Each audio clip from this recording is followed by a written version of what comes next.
the show, but Raider Nation. This is your show. This is Raider Nation Voices, where the phone lines are open and the takes are hotter than Allegiant on game day. Hosted by 401 Raider Jeff and JD Raiders First Downs. We're taking your calls, your opinions, and your passion for the silver and black.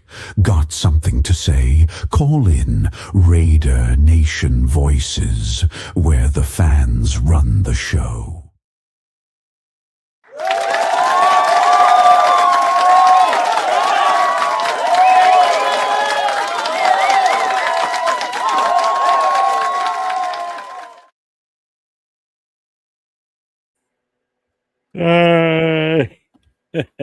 Welcome back, everybody. Second installment of Raider Nation Voices, along with myself, 401 Raider Jeff, and third, and Raider First Downs, Jason. What's going on? What's happening, brother? Not much. Did you? How much of the combine did you watch today? Quite a bit, actually.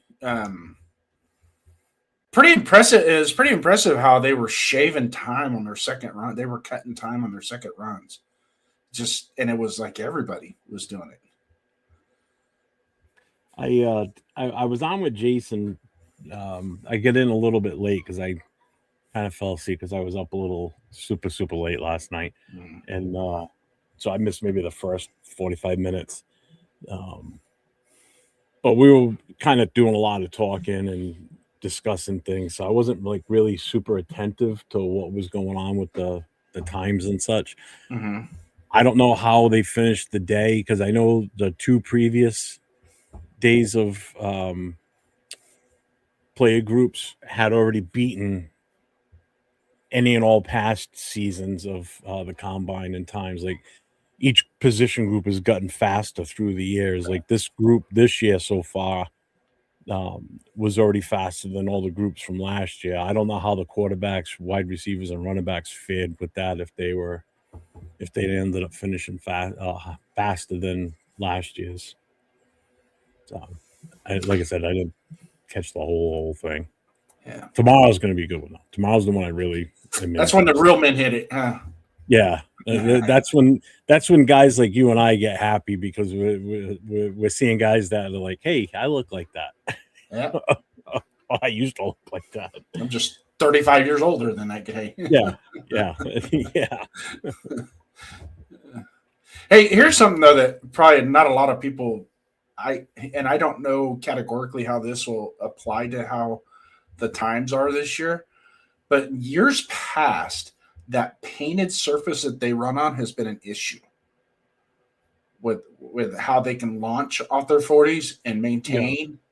You know what I mean? And some people were saying that just by running on that painted surface alone kind of takes a little bit of their time off, like 3 to 5/10 of a second in some cases with these guys. So I'm just wondering if maybe they combed it a little different this time just to make sure, give it a little bit more harder pack.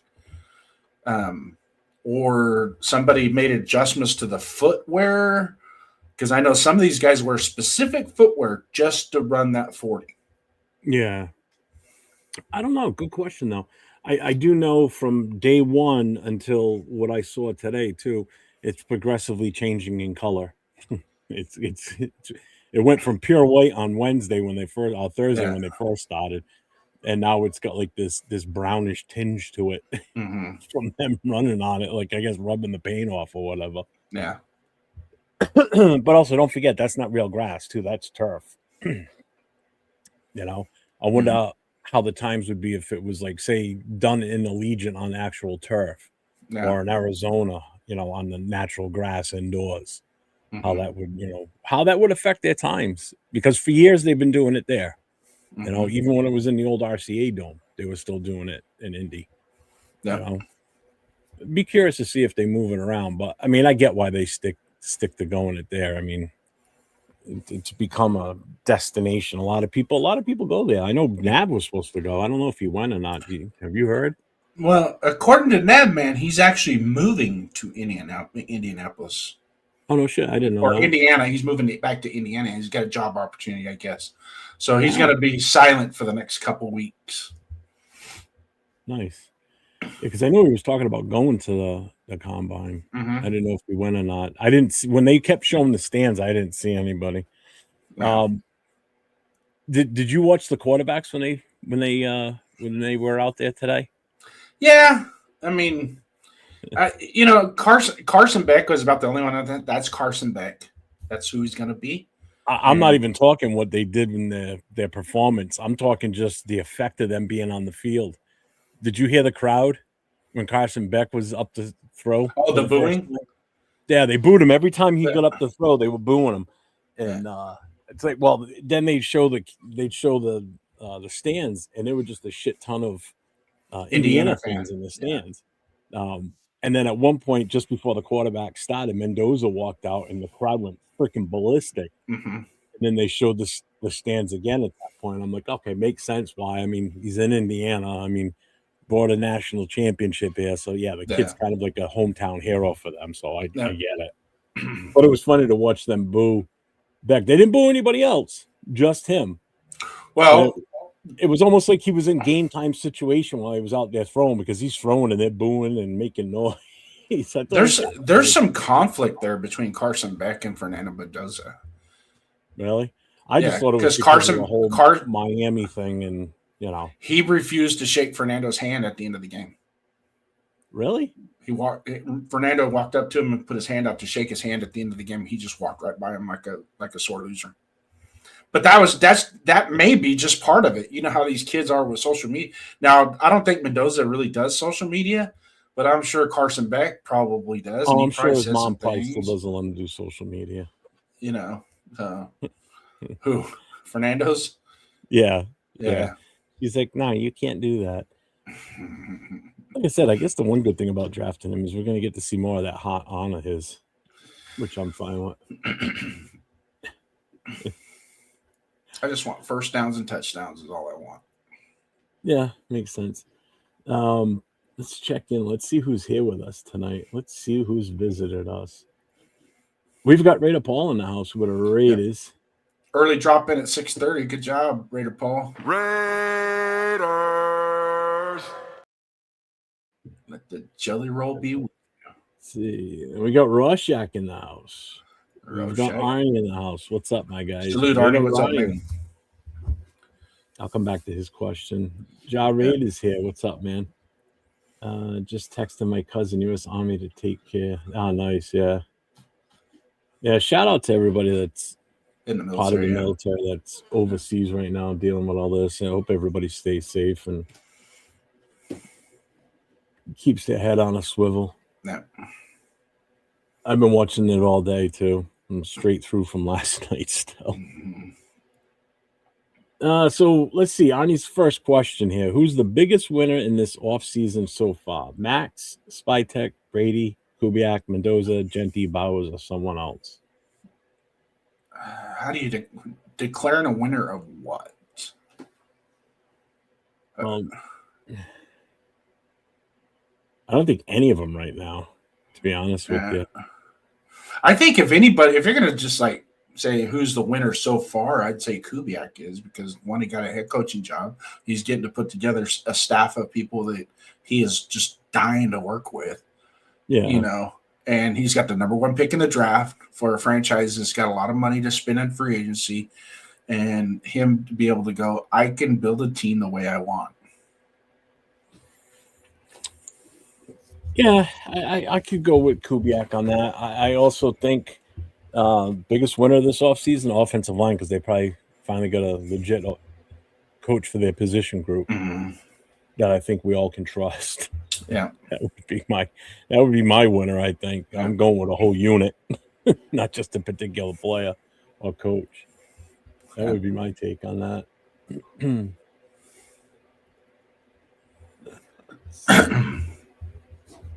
Well, do we want to wait, or do we want to roll right into this?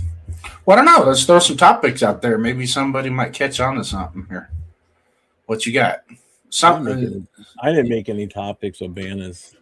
You didn't? I didn't. Well, I didn't do any banners either, but I kind of threw some stuff together. But what do you want to talk about? What do you want to start? So So far in the combine, who has exceeded what you were expecting? Oh, I had no expectations going into this. I don't know. I do have a list of guys I wrote down though. Guys that, when I saw them out there performing, I was like, all right, I'm gonna keep track of these guys going forward to see where they land afterwards. Like on the draft projection, like where they rank after all this measurements and shit are done. Because I actually paid a little bit more attention to linebackers and D line this time because of us making that switch. I realized that it's a bigger deal this year. We have to really pay attention to those guys because we're going to need those positions for sure. We have to address those in the draft, if not free agency. Because we can't go in with the linebacking group we have right now. There's no way. I don't think they're athletic enough to do what they need to do to be in a 3-4. And I'm not a big defensive guru. It's just what I've picked up and what I've self-taught myself by reading up on shit this past week since they came out with it. The biggest asset in the 3-4, believe it or not, is the 3 technique nose tackle. And that's what I was saying. We were talking about that last night when Alpha Classic was on.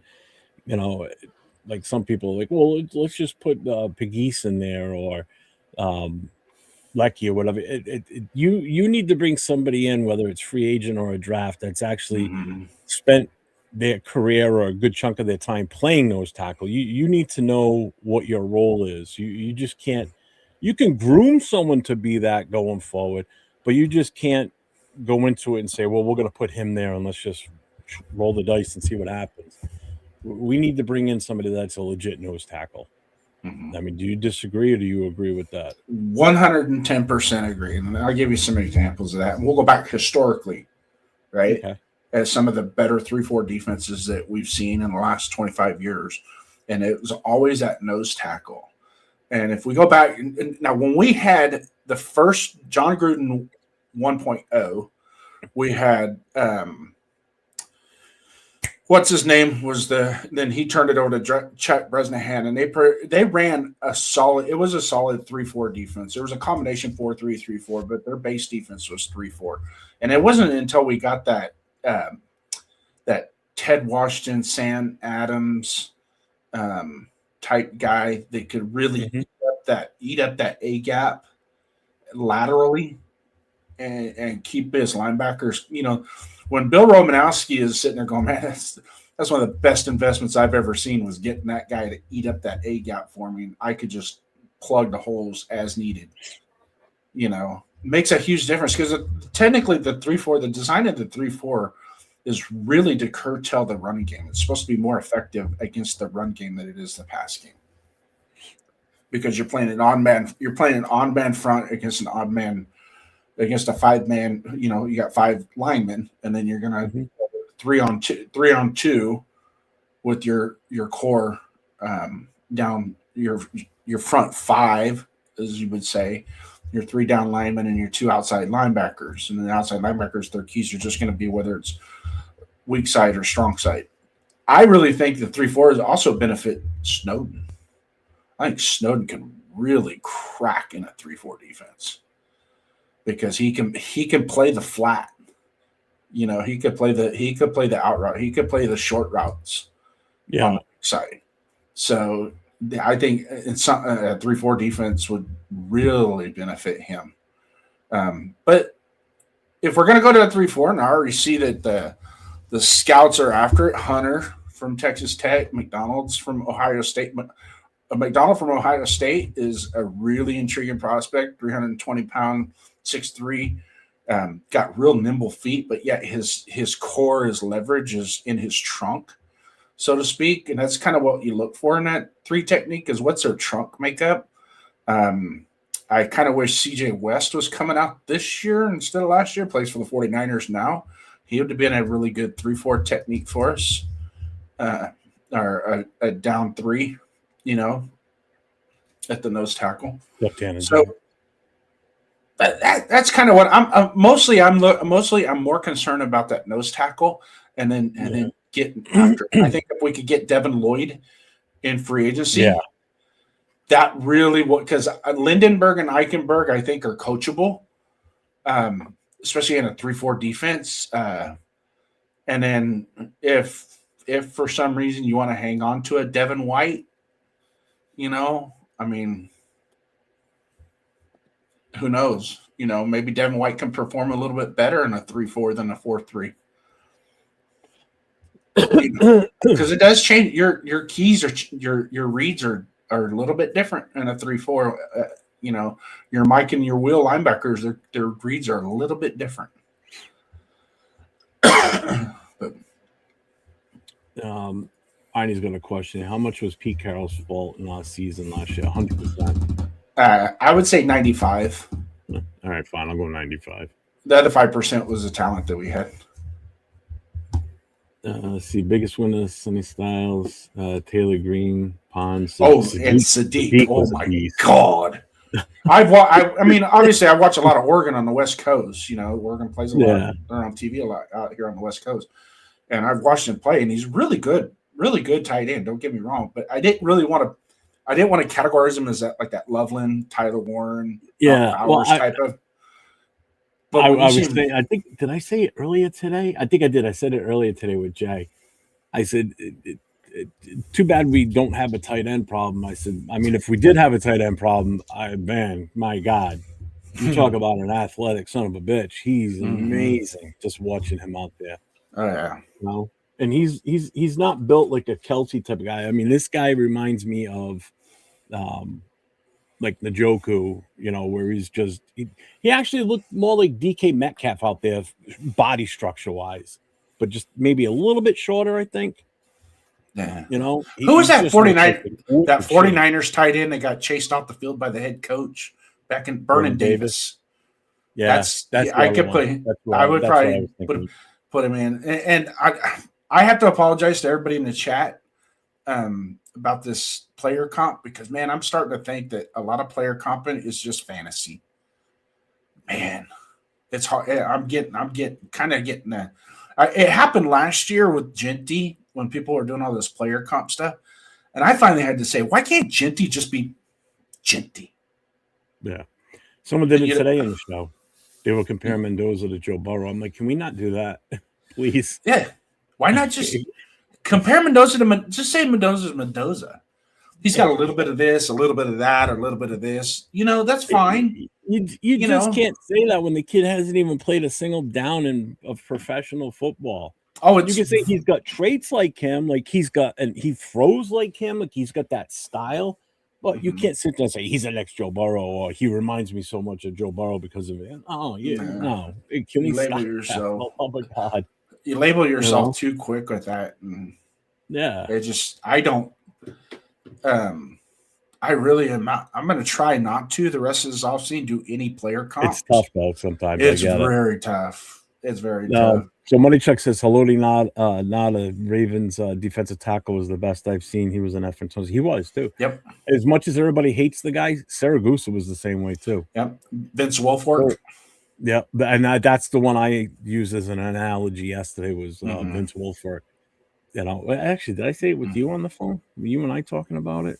Mm-hmm. But Wilfork, I mean, you talk about a guy as big as he was and as he was athletic, and he had wheels for a big dude.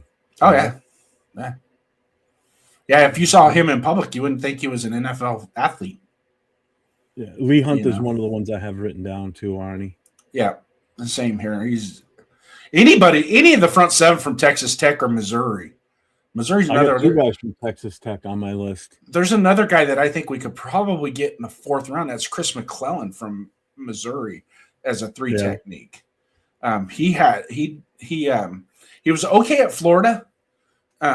Wasn't his last year in Florida. He kind of jumped out a little bit on, when you watched him play. But this year at Missouri, man, you tell that kid, hey, you're going to play 25 snaps. I want you to give me 110% for 25 snaps, and he's going to make a difference in those 25 snaps, which is really when you got guys that big, man. It's like we're going to give you a snap count. There's no doubt about it, but you're going to give us everything you got for 25 snaps. Yeah, and he's that type of guy. He's a big kid, So old Texas Tech Tech Man says my Red Raiders look good. Yeah, they did. Yep. Yeah, they did. I don't think we can go wrong with any of those guys from the front. No, that's what I was saying. None any Bailey, Hunter, Spite, Yeah, or Height. Height, Rodriguez, any of those guys from the front seven.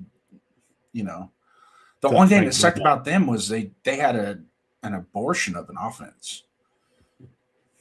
So Chewy asked, so who will be the other end on defense? Dexter Lawrence. Is he a free agent? I don't know if he's a free agent. Might as well take a crack at him. I mean, I wouldn't mind having him. Take a crack at anybody. I don't give a shit. Yeah. Anything's better than what we've pretty much got now. Yeah.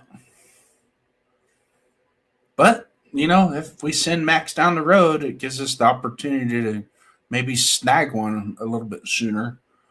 But, when you start drafting 45, 46, 50, 52 in the draft, man, there are more prospects than there are blue chips. So, yeah.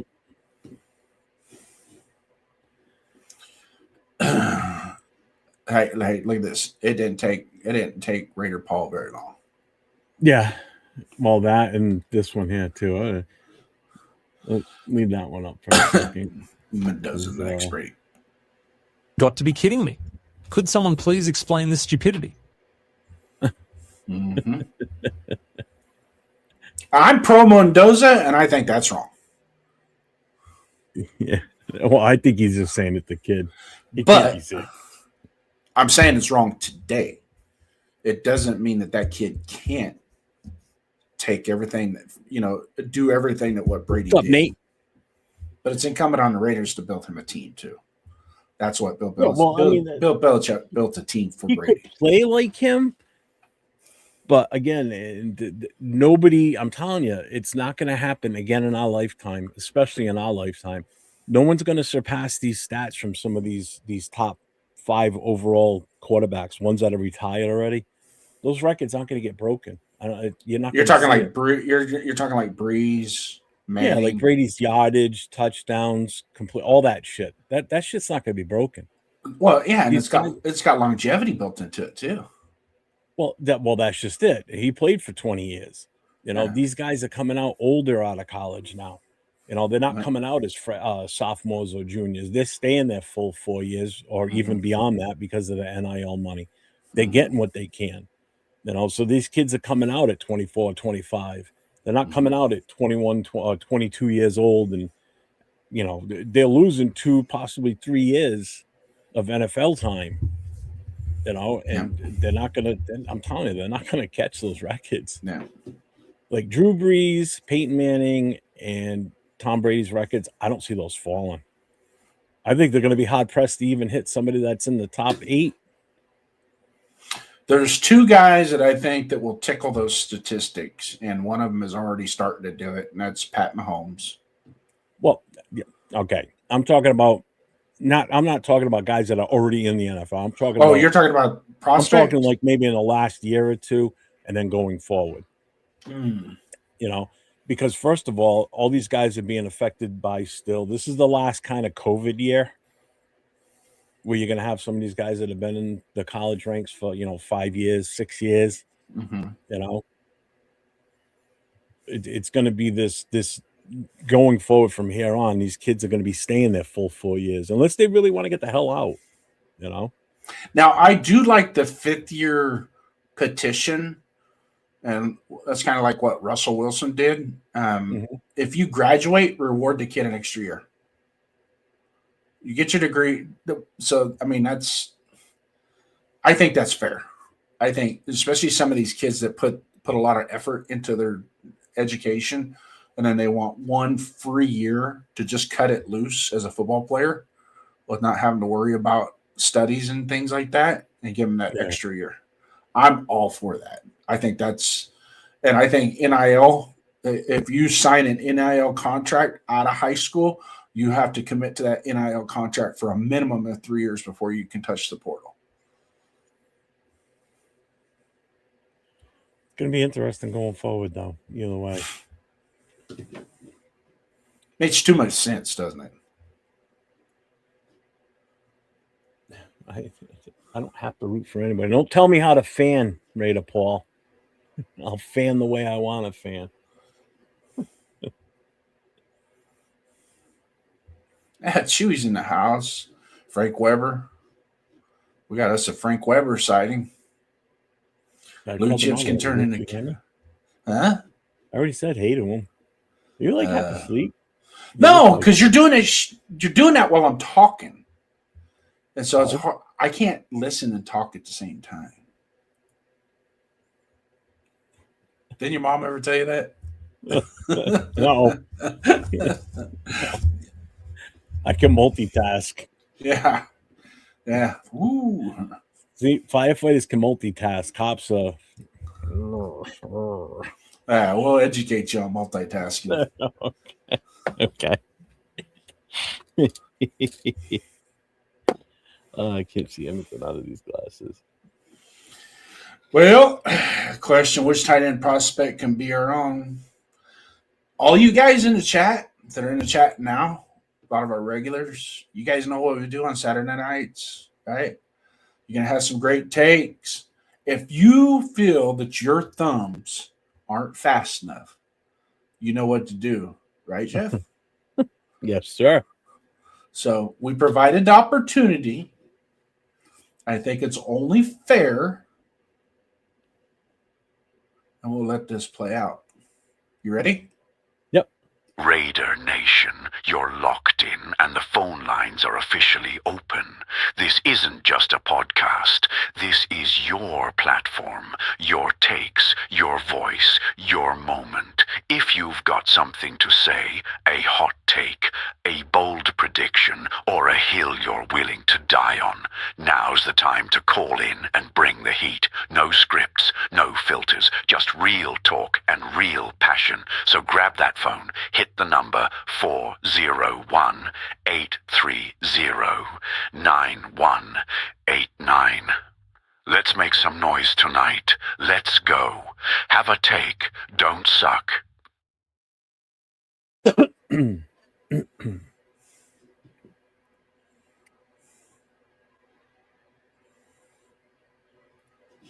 And the phone lines are open.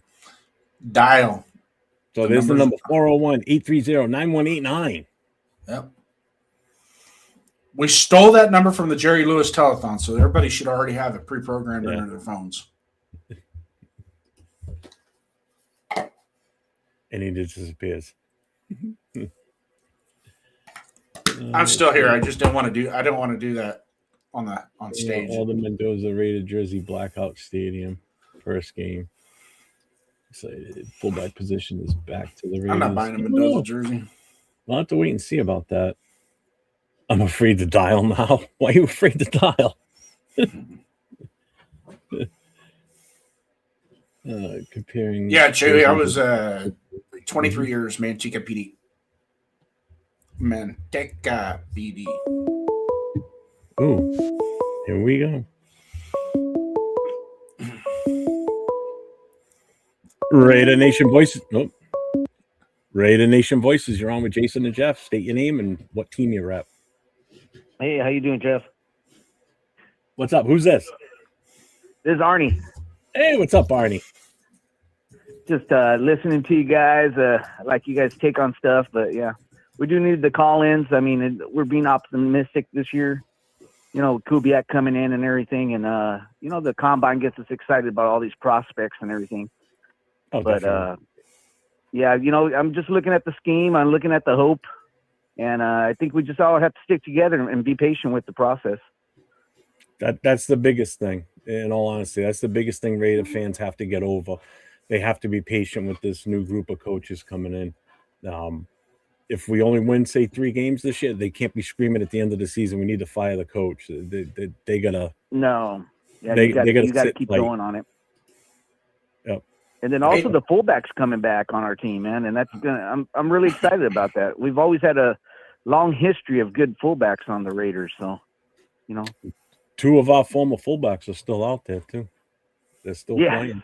You know, hey, bring them in. You know how the 49ers have a good, you know, Pro Bowl fullback every year, same guy, and so we need a guy that can be, you know, help with the blocking, help for Genty and also for the outlet for the passes for Mendoza or whoever's throwing the ball. That's Actually, where Rashad's a free agent this year too. Oh, is he? Mm-hmm. That'd be interesting to see that. He'll be 32 But, you know, by the just, time the season starts, but I want to go Yes, young, yes. man. And then I've been hearing a lot of stuff about, you know, like Pete Carroll and his whole staff, and that he, you know, that Spytek and him weren't, you know, eye to eye on the draft picks and the scheme and the coaches, and I don't know, a lot of stuff's coming out. You know, it's a little different on the season.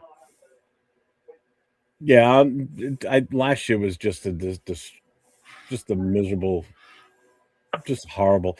Well, I think what you're actually seeing now is the fact that you're seeing Spytek actually being able to do his job. That's my take on it. You're seeing him being able to be that GM for this team that we needed last year, but Pete Carroll was just muddying the waters up, I think. You know, so you're getting to see the full effect of Spytek and his front office and, you know, the scouting and everything. So let's see what really happens now. This draft, I think, is going to be more of a Spytek thumbprint on this one. I don't think he had as much of a deal with last year's draft. I really don't. And I think the free agents too are going to be more Spytek too. I think so I too. think, you know, It's instead of going all going to like, be an agreement, like a collaboration between Spytek and Kubiak, and probably Brady in the mix somewhere in there too. I'm sure they're going to get his input on shit too. yes. And I liked all their coach hires. I like all the old coaches with some new coaches, and, you know, giving everybody an opportunity. And then going to the 3-4. I mean, we got to try something different. I like that, to be honest with you. It's been a while since we've run it. Yeah.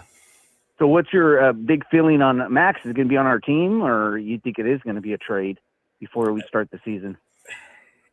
I honestly, I mean, for the fact of what we need to fill, but I don't know now. I still want more draft picks. You know, even if we trade a player in there somewhere, it all depends on what they offer, what team offers us. You know, where they're drafting, what are we gonna get? Like, if it's, I don't want to be trading with a team that's, you know, picking like 28 in the first round. I want someone that's going to be picking earlier in the first round. You know? Yes. That's, Which he ain't going to want to go to those teams too. He only wants to go to winners. Yeah. So it's going to be the end of the that's draft. just it though. It's he doesn't have a no trade clause, so that's out. Yeah. So he really has no say on where we want to trade him. So if somebody calls and offers a decent trade, and it's to say the Jets or the Browns, see ya. Mm-hmm. You know. Mm-hmm. And then, what's your take on Kubiak? Like on his offense, I see that, you know, JSN. You had K9, which, you know, it's a running back. Walker did really good last season.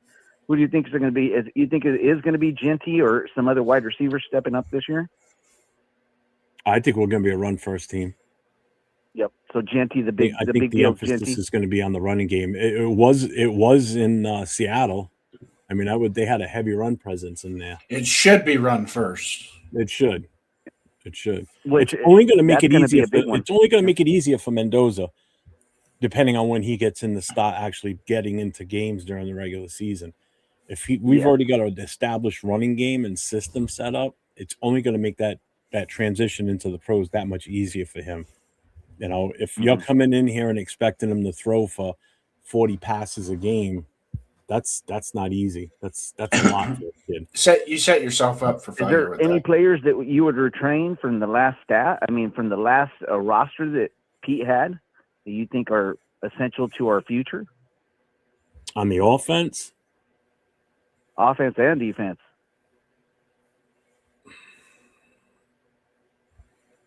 Offense has I more think pieces. Kappa needs to go. I think Parham needs to go. Oh, I'm all set with Parham. He can.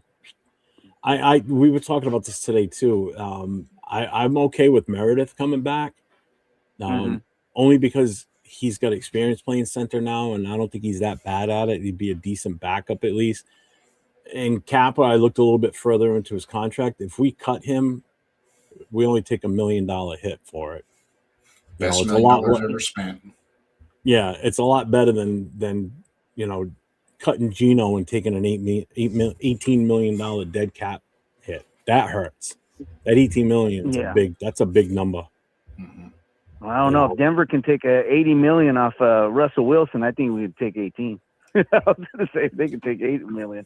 Yeah, but we got so many holes to fill. You got to remember, we got 21 free agents we have to account for. So we got 21 guys we have to make a decision on if we want to try and re-sign them or not.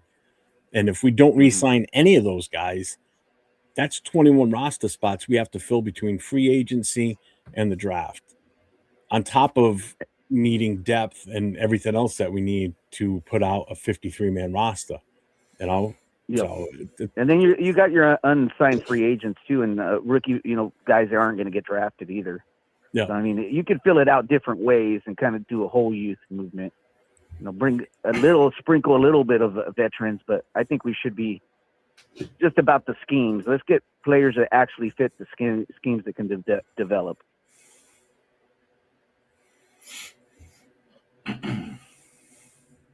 Can you hear him all right? I can hear him. I don't know if you guys can hear him okay or not. Who, Army? Yeah, we can hear him. Yeah. Okay. Oh, can you hear me?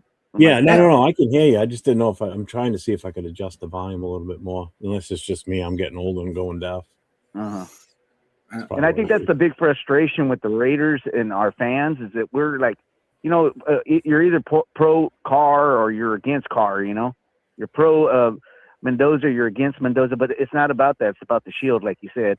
If Mendoza's our quarterback, I think we just follow along and we just give them the best weapons we can and prepare for success, But, there's going to be bumps along the way, and we got to be patient, like you said, even if it is a 3-win season. Yeah, well, again, my thing with Mendoza is not necessarily him himself. It's just the value of what that pick could bring us for additional picks to really help fill this roster with quality players too. Because if we were to get an additional first round and an additional second round this year out of it, that's 2 extra. That's 4 picks in the first 2 rounds. There's some of your defensive help and maybe an offensive line in there or a wide receiver that would allow you to do. Grab the top linebacker that you want, grab a defensive tackle, grab a wide receiver, grab an offensive lineman, and now we're cooking, Do you see a lot of game changers in this draft, really? Like guys that are like can't miss that are going to be multi-pro bowlers, all pro guys, or are they just good players and might be starters? Go ahead, Jason. Who do you I know you put your fingers up to it too. Jason's going to talk. You won't be able to hear him, but I'll relay. Yeah. Caleb Downs and Reese. He said Caleb Downs and Reese. And I wouldn't. You think that he'll be that? Well, Nori, the guy from Seattle, is really good, and that's who Downs reminds people of Downs. So I could see Reese too. I don't know. Everybody else, I just think they're just really good starters. On the rest, even Mendoza, it's just development. He's in the right scheme. He's going to stay in the right scheme for a long time. He might be good, but if he goes every year, different offensive coordinator every year, he's never going to develop. And that's just it too. We can't keep flip-flopping coaches. No, we can't. By bringing in Kubiak, we did finally get a coach that is a play caller. I mean, when's the last time we had a play calling coach other than Gruden? Yeah, you're not wrong, man. Well, I mean, you did have McDaniels, but he was horrible. Yeah, but he was horrible. He took a playoff team and just crushed it. Yeah, he's not a head coach. He's an offensive coordinator, but he's not a head coach. Oh, definitely. Yeah. I think the other thing too is I think the good problem we could possibly have going forward is if we start turning this around and we start flourishing on offense and is to the point where we're replacing an OC because he got hired as a head coach somewhere down the line. Not that we're firing him and we have to find another OC. So if we have to progress and bring in another offensive coordinator because our coordinator just got hired to be a head coach somewhere, that's a good problem to have because you know why? Because that means that we're winning, we're putting a good product on the field, and this offensive coordinator is making a name for himself because he's turned this team around. Same thing with Robbie Mhm. Leonard. If he turns this around, if he's part of this where the defense turns around too, and they stop becoming a dominant unit, we're going to have that problem with him too. He may go on to another team as a head coach at some point. So that's a good problem to have, that we're having to replace these guys because they get promoted to head coaching jobs. If we have to fire them, then guess what? Then that means we're still trash. We're still no better than where we Yes. were before Yes. all this started. I So think Leonard is a good hire because the best part of our defense was the defensive line, and I think a lot of them got better with him being the coach. He motivated them more, and I seen so much progressions in Lalu, also Snowden. I thought Snowden and who was the guy that we had last year that went to the Patriots? Chason, I wish we would have kept him. Chason. I thought Chason did really good under him too. Yeah, I wish we would have kept him. Me too. And we got a And- decision and, to make on Spillane. Coots. Are we We going to should've try kept him for Spillane and another him. year now? You know? Yeah. But I hope Kuntz gets to his back to his former self. Maybe we get him at a discount, and we'll see maybe another year with him. I don't know. Hopefully Or, he's over that hump of worrying about his knee. I think that's what was still in his psyche, that it was still affecting his ability because he's nervous of it.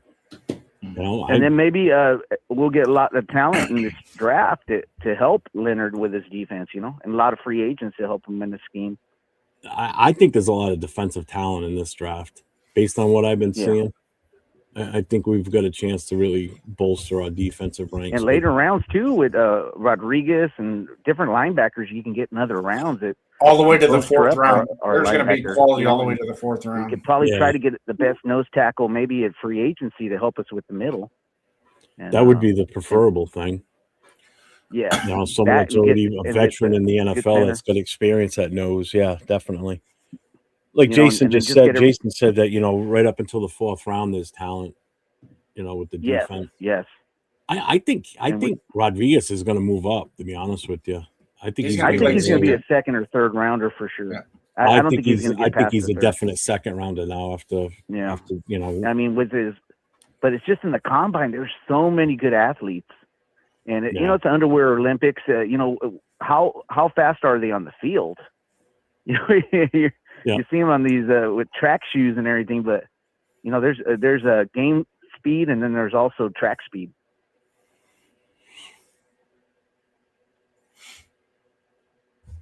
Anybody that has impressed you, Jeff, through the combine these last couple of days, that you said, "Hey, man, that guy, kind of raised his stock right up the board." Yeah, like I said, I was looking more for. I didn't really pay too much attention to the defensive backs. For the defensive line guys, these are the guys I wrote down. I got Durant from Penn State, Hunter from Texas Tech, Jackson from Florida State. Yep. He's huge too. Yeah, he's huge too. Oneedham from Texas Tech, the other D tackle. Yeah. And then the other Proctor, the defensive Proctor, not the offensive line Proctor. I know which one you're talking about. And then I've got Styles. Football I got family. Styles on this list. I got Gums, Howell, Bailey, and that kid Rieger looked pretty decent. And I want to see Trotter's son too. Trotter's son is in the draft too, which is the old linebacker for the Philadelphia Eagles. Trotter. Jermaine Trotter. His son is in the draft too. So I mean, it'd be interesting. Russell Maryland's kid was out there yesterday. Oh yeah. Yeah. I saw Branch. Branch looked pretty good too, in the reps with the wide receivers too. I've got this weird feeling that he's going to end up on our team. You think so? It just makes sense for the jerseys and everything. Everything he ends up on the Raiders. You can feel it. Or Omar Cooper. We have another Cooper on our team. This group too. This is I think it's a defensive back or what position was it? Or we get Pons. I mean, Pons is good. I mean, he was doing. I mean, he's only 5'9", but I mean, the guy has got athletic ability. Yeah, and he's a good reader of the ball. Interceptions are his thing, and we need interceptions on our defense. We need some turnovers. Yeah, that we do. Yes. But thank you for the talk. I'll let somebody else call in. And hey, no problem, man. Appreciate you calling in, Ani. No problem. And you guys, hey, we got to stay patient with the Raiders, and and keep coming into your channel for the therapy, the Raider therapy for the week. Thanks, brother. You take care. All right, you guys take care. Later. That was good old Arnie Gaza. Pretty good call. Pretty good call. I'll give him a 3.5 out of 5 on that one. Well, you didn't. At least he didn't have any head scratches, like like what Paul puts in the chat. Sometimes it's like, really, dude. Yeah. So Frank Mike, White, I like this one. Yeah, let me put it. Frank Wepper says, "I got no beef with Mendoza, but I want to see what the market will bear for that pick." I agree 100%. Call me greedy, but here's the counterpoint to that: somebody willing to give you 5 top 50 picks just to move up one spot. What's that tell you about the pick? About the person that is there at the number 1? That they're just as desperate as we are to find a quarterback that hopefully sticks when you throw him against the wall. Do you really call it desperation? Mm-hmm. Because Chicago I call it not building there. a team right. Washington was once there at that position, with multiple offers, with multiple picks, and basically said, I also call it not building your team the right way too. You can still build. We still got 9 more picks in the draft. The draft isn't over just because we picked Mendoza. Mm-hmm. In my opinion, it is. Well, then when the first round is done, you and Don come home. Just come home. No, because I'm going with Hall of Fame. Fuck you, Jason. That's 2. When I see Goodell walking out there with that slip to announce the number 1, I'm going to jump up on the stage, knock him over, look at it, and if it says Mendoza, I'm ripping it up. I just want to see you jump on stage first. I got to figure out how to get up there without hurting myself. Well, I think it's like 7 feet up. Yeah. Well, I ain't hoisting myself up there, and I'm not leapfrogging up to that damn thing. I got to quick find the stairs. And Raider Nation loves you, but ain't nobody boosting you up there. Huh? I said the Raider Nation that will be there will love you just as much, but I don't think any of them are going to take the chance of boosting you up there. No, you kidding me? I'm going to be the only sourpussed one then when they announce the name. I'm going to be like, oh. No, there'll be a bunch of them. And that's fine. Just like Arnie, just like with Arnie's call. I mean, there was people that were anti-car. I want to be like the Jets fans used to be all the time when their draft pick would come up. Remember how they used to react all the time? Because the Jets would never pick the guy that they wanted. And it was always hilarious to watch because ESPN used to key in on them all the time. So they would announce the draft pick, and they like Al Toon was probably one of the best ones. You would see them getting ready to announce it, and the camera would zoom in on the Jets fans, and they'd announce the name. They're all like excited. They'd announce the name, and then you all see them go, what? Look at each other, and then go, no.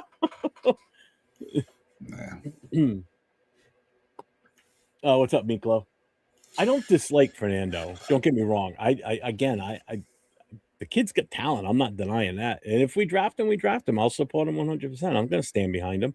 I just would have liked to have seen what we could have gotten for draft trade with that pick. That's all. So here's a Jaw Raider with this take. Clint Kubiak going to give Andrew Dinoco play calling duties so he won't leave, just like Kyle Shanahan did with Kubiak's brother. Well, here's kind of the beautiful thing of having Clint Kubiak as your head coach, that if we have a revolving door at the OC position, it shouldn't sting as bad. No, I agree. It shouldn't. So, I mean, it's the ones that have the defensive-minded head coach with the stud offensive coordinator that develops that they want to take their talents elsewhere as a head coach versus sticking around as a OC. You know, perfect example is Clint Kubiak, Ben Johnson in Chicago. It's like, I'm going to take my talents elsewhere and prove that I could do the exact same thing with the quarterback, but yet also lead an entire team. Yeah, dude. Because basically, I look at it this way. So if your OC leaves for whatever reason, your guru is still here. Mm-hmm. So the grasshopper is going. You know what I'm saying? So yeah, you're right. The good, your main reason for the offense you're running is still there. So you're not losing that aspect. It'd Yeah. be different if you had like a Robert Saleh type guy as your head coach and your OC leaves. Now you're like, shit. Now we really got to bring someone in that can, Yeah, it's run harder the to find that OC, a standalone OC, yeah. versus you have a OC as your head coach that could keep that offense flowing. And then, I would rather have the turnstile on the defensive side of the ball, where you get a stud defensive coordinator, Mm-hmm. and all of a sudden in 3 years he bounces because he gets the opportunity. And we're like, hey, thank you, but thanks for building the platform. And then you just bring somebody right behind him that can take over and do the same thing. I mean, it's like Robert Saleh left to go to the Jets, and the 49ers didn't miss a beat. No. And then they got him back. Mm-hmm. And then they turn around and get him back and do the same thing. Yeah. So, and then they lose him again. I like Saleh. I think he's a good coach. He was with a bad organization with the Jets. I'm telling you, Aaron Glenn is not going to last another season if they don't turn it around. Nope, he'll be gone by the end of the season. That's just the Jets. That's the way they are. Everybody thinks that the Raiders are so disorganized. The Jets are worse, man. Mm-hmm. And it's not from lack of talent. They got talent on that team. Yeah. But then they traded it away. You get rid of the best corner you've had for years in Sauce Gardner, you trade him away. Yeah. You get rid of your defensive tackle, you ship him off to the Cowboys. Now Brees Hall's a free agent. You don't sign him, now what are you doing? They're gonna have to draft a running back. Hey, Rorschach here's got apparently he bought a half gallon of milk, and Bueno's picture was on the back of the milk carton. So if anybody's out there, we're looking for I'm Not Bueno or I'm Not Bueno Doza. If you guys see him, please call the number 401-830-9189. You can remain anonymous to report him as missing. There is no reward because let's just face it. The reward is being on the phone with us. There you go. Great Value's coming in with some great takes here, man. Great Value Rock. Salute. Thanks for coming in, brother. Great Value. Why the hell did we get rid of Jacorian Bennett? He was decent. Well, he was decent, yes, but limited. His worst ability was his availability. And once again, we shipped him off to Philadelphia. He played, one game in Philadelphia? And he was on the injured reserve. So we were he was having a hard time staying on the field. He just could not. He's been in the NFL 3 years. I bet you he hasn't even played but about 12 games in 3 years. Yeah. We definitely won that trade. Yeah, we won that trade. And then he comes in with another one, Great Value. So we need to keep good players, but we let them walk all the effing time. You're not lying on that. And looking back at last year, I'm just wondering how much Spytech was handcuffed with those decisions. I really do, because you guys brought up a good point today on your show earlier with you guys were talking about the transition in Seattle from Geno Smith to Sam Darnold and how that unfolded. I truly believe John Snyder. There was probably a point in time John Snyder probably thought with Geno Smith that Geno Smith was part of the Pete Carroll regime, and if Pete Carroll was calling about the availability of Geno Smith, that he was going to make that happen one way or another. But I don't think they dotted the I's and crossed the T's till they knew they could get Sam Darnold right in through the back door before the front door closed. And I think once that happened, they were like, okay, because you got to remember, Kubiak already had an established relationship with Darnold in San Francisco. And then he went to Minnesota and expanded on that and had some really good success in Minnesota. So it was like he already reinvented himself in Minnesota. It's like, we get him here with me with our dual-headed running back system. And let's face it, JSN can probably put a whole bunch of quarterbacks in the Hall of Fame. You playing with him. That kid's good. But I think that was more of a Pete Carroll thing, why we went down that road, because he also tied him to a 3-year contract, which was going to hook him with Pete Carroll and Chip Kelly and the mastermind plan behind it. And at the time, I totally agreed with it. At his age, he's a bridge quarterback anyways, right? He's not we're not expecting him to take us 5, 6, 7 years down the road, championship contender. But if we could build around him, and start to ascend as a franchise, and I thought it was a good move. But we descended, and I don't know how. I mean, there's a plane taking off, and then there's a plane whose landing gear just crashes down on the tarmac. That's what we did. Yeah, we didn't even get off the tarmac. We barely even got through security at the airport. Yeah, TSA shut us down. Yeah. Great value, Rock again. Ain't no effing number one pick, and everybody knows it. Actually, I disagree with that, but okay, not everybody knows it, because if you look at some of the upper echelon evaluators, they have him as the top pick. Yeah, because we're picking number one. No, it has nothing to do with the Raiders. Nothing to do with the Raiders. No, okay. You think he's the consensus number one best player available, regardless of what team, what the need is, a number one team up front. So if the Giants were number one, they would take. Hold on. Well, that's what you're telling me. I'm just trying to get my point out there. Why are you putting words in my mouth? I didn't put words in your mouth. I haven't even finished talking. You already put words in my mouth. Available at number one. No, did I say that? You said he's the number one consensus. Did I say he was the best player available at number one? I asked you the question and you didn't answer it. You ain't even stopped talking. It's a yes or no. You can talk over me. Okay. So when I evaluate somebody that's the best player available. No. See? Is he the best player available at number one? The answer is no. Is he a consensus number one pick? Yes. Why? Because when you start to delve into what the priority is at that point in the draft, is establishing the quarterback position. The quarterback position is the hardest position to fill in the draft. Full stop. I'm going to quote Gavin Newsom. Full stop. It's the hardest position. So when you're at the number one or number two pick, and you're quarterback, you're at that position because you don't have a quarterback. So you need a quarterback.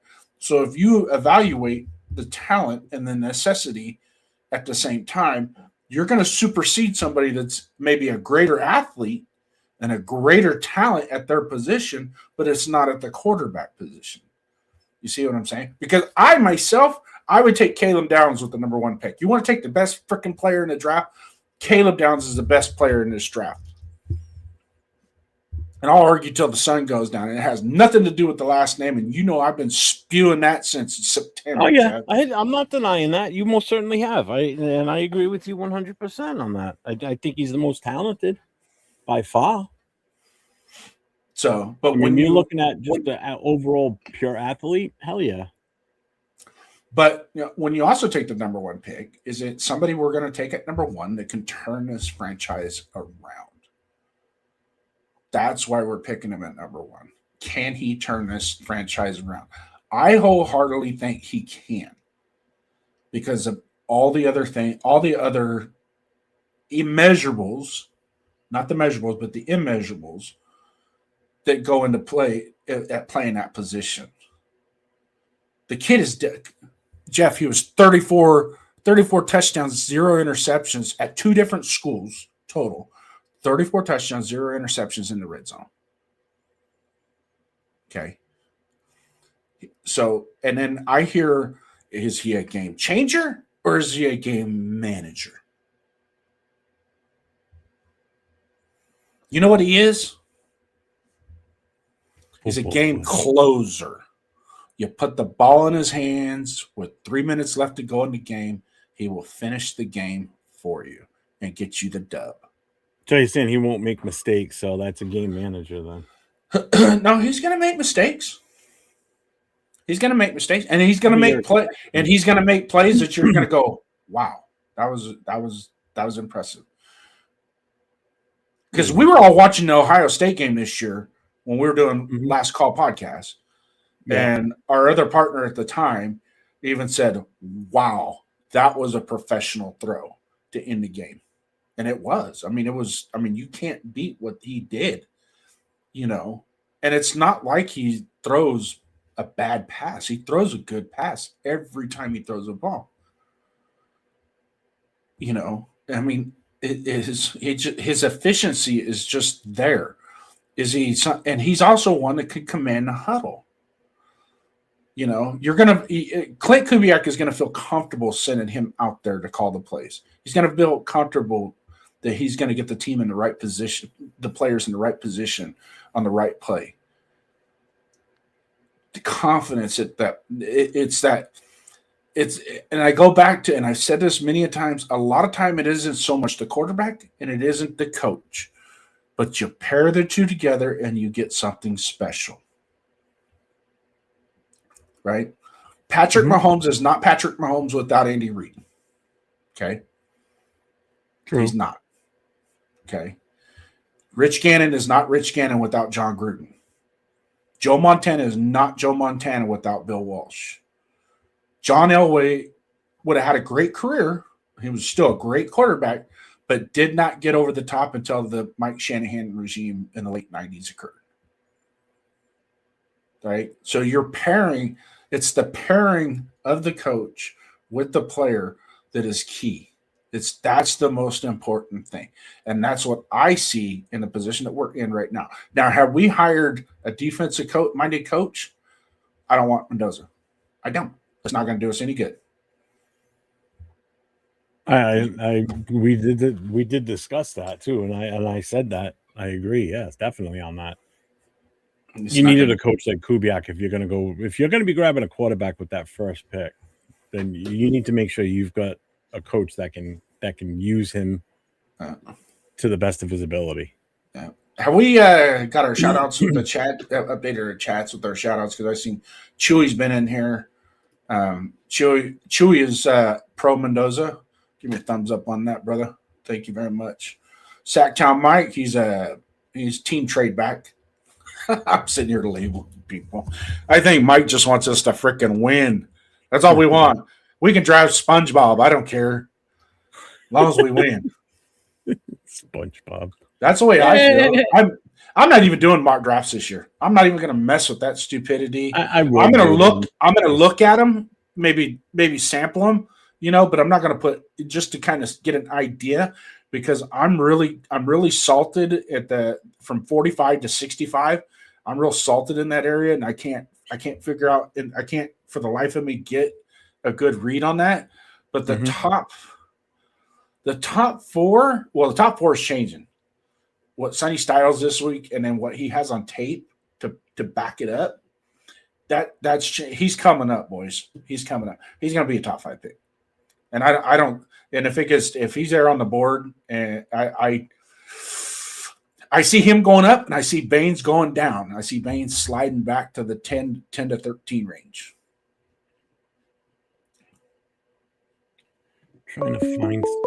We got a phone call. You're on Raider Nation Voices with Jason and Jeff. State your name. Rorschach's Journal, February 28th, 2026. Another Saturday with Jeff and Jason on a live stream and a call-in show, and yet another off-season with trade rumors about Max that we are so tired of. Is it going to stop, or is it going to continue? You be the judge. Salute, Jeff, Jason. I thought I'd call because I think Jason hit the nail on the head. I think Jason hit the nail on the head with you about Mendoza, and I believe that pretty much to a T. Look, how many times have we seen number 1 picks don't pan out? A lot. Yeah. How many times have we seen a first rounder late, at all pan out? A lot that don't. Again, you get what you get. It's like buying lotto tickets. Whether you win $5, you believe you won something, or whether you win $100 and you think, wow, that was a good ticket. You make something. It is what it is. But to go over it, and I get you, man. There's other players in here are the consensus number one overall pick. But for what we need, he becomes that. And again, Jason was telling you, he is a game closer. And all these coaches that he was telling you about with their quarterbacks and their quarterbacks becoming something because of their coach. I think and I believe that this can happen, and this is why Kubiak took the job. Whatever we think about it, and whatever we don't agree with, it's why this hire happened, and we have to be on board with it. If we keep putting doubt in this nation, our nations, right, in our minds, we go with 1 foot in and 1 foot out, correct? Mm-hmm. You got to go in with both feet. I mean, I believe, just like, Al said, the what? Oh my God! I'm like I'm doing a bueno where I'm just because I got that guy on my mind. I wanted to say something about him, but tell him to close the refrigerator. The greatness of the Raiders is in its future, and I believe it can start. So we got a good coaching staff. I've been looking at the coaches, and they all have one thing in common. Mm-hmm. Besides being with them, they're all teachers. We didn't have that last year. We had a guy that just wanted to do it his way because, again, the older we get, the more crankier we get, and we don't want to put up with stuff. Hence, how you feel, it's your opinion, how you feel about Mendoza, and sometimes how I feel about drivers when they drive and they don't know how to drive and they keep doing dumb things on the road. You see it all the time. Our patience gets very thin because we've been at this game for so long that we haven't seen a winner. But change is coming. You have to believe it. Other than that, what do you believe? Do you believe we're just going to crash and burn again and we got to keep doing this all over again? I don't want to think that way. Yeah, I don't either. I'm tired of it too. I get what you're saying. Yeah, and it comes down, and I get you 100%, Jeff. I get it. Is he our savior? No, because it's going to take the whole team. But again, what happens with these ROCs? They're going to get jobs because of Kubiak. The main thing that's going to stay is because it's his offense. He ain't going nowhere. These ROCs are going to come and go. Our DCs are probably going to come and go. But the one thing that's going to stay is Kubiak, and that's his offense. If he does well, he's going to get an extension. Hopefully he stays here 15 years. You could hope, and you got to believe that, and hopefully it happens. But this negativity is just, it's a drain, and I get you have everybody's opinion, but again, our opinions are not facts. It's what we just believe, and we go about it. But I got to turn the cap, the other way, and I got to be like, look, it's got to work, right? It's got to work. We've already been through so much crap. Again, I'm not a big Tom Brady fan because of the player. But again, we wouldn't have gotten these cracks at these high top coaches without him and Spytek in the building. If the proof is in the pudding, come on. How many times was Al throwing, gum on or duct tape on something and it wasn't working, or scotch tape on something that you should fix and replace completely, just patchwork. It didn't work because nobody wanted to come here because they said you go to the Raiders to decimate your career, and that got towards the end of his tenure, and it's just we went through so many, like we're changing socks. Hopefully that stops here and now, and we get again 10, hopefully 10, 20 years, and he rides off in the sunset and retires, or he grooms somebody to stay and take over, and it stays the same. Again, consistency, right? That's what we want. I think that's the most thing that we want and we're itching for, not only with wins, is just consistency. But Jason, he couldn't explain it any better myself. He did a good job explaining. You got to see, saw you a little bit. Okay, a little bit of a glare in your eye, and also on last week's call, when I went back and watched it, I saw you lip sync, not lip syncing, but uttering under your breath. You knew who it was when I called, and I think that was great. I kind of chuckled at it when I went back and listened to my phone call, because I sound weird when I listen to my own voice. I'm like, I actually sound like that. Well, you got to teach your chat mates who it was, because they think you were something from Star Wars. One of them thinks you were Darth Vader. No. Actually, Chewie said you were chicken I'm a on it. movie It sounds guy, like you. and that's who I am. But he's one of my favorite characters in that movie because, again, Jeff, he's like us. He's no BS. He just tells you straight up. Yeah. There's no fine line. There's no, here, let me tell you in a sad, in a comfort way. No, he just tells you straight out what he tells you, what's on his mind. Sacktown, call in. That's for Bueno. It looks like he's not in there. It looks like he took one of his old man naps. And he's asleep, and he'll wake up just to eat dinner and then go back to sleep because he's so old. But yet I'm 50 and this guy's 30-something years old, right? Yeah. I don't know. But you guys, again, good show. It's the banter back and forth that you guys do with your opinions makes the show, and us calling in, because I don't have, and I can't type all that stuff that I want to say in one shot, and you're not going to it's not easy. I hate texting sometimes. And you see I can't write a 2-page answer on it, and you read all of it. That's why when you give us the time to call in and hear our thoughts, I think it makes the show even better. Mm-hmm.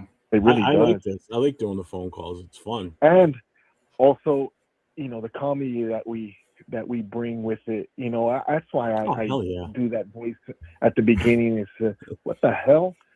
A little bit, scratch your head and then laugh. Like, who's this guy?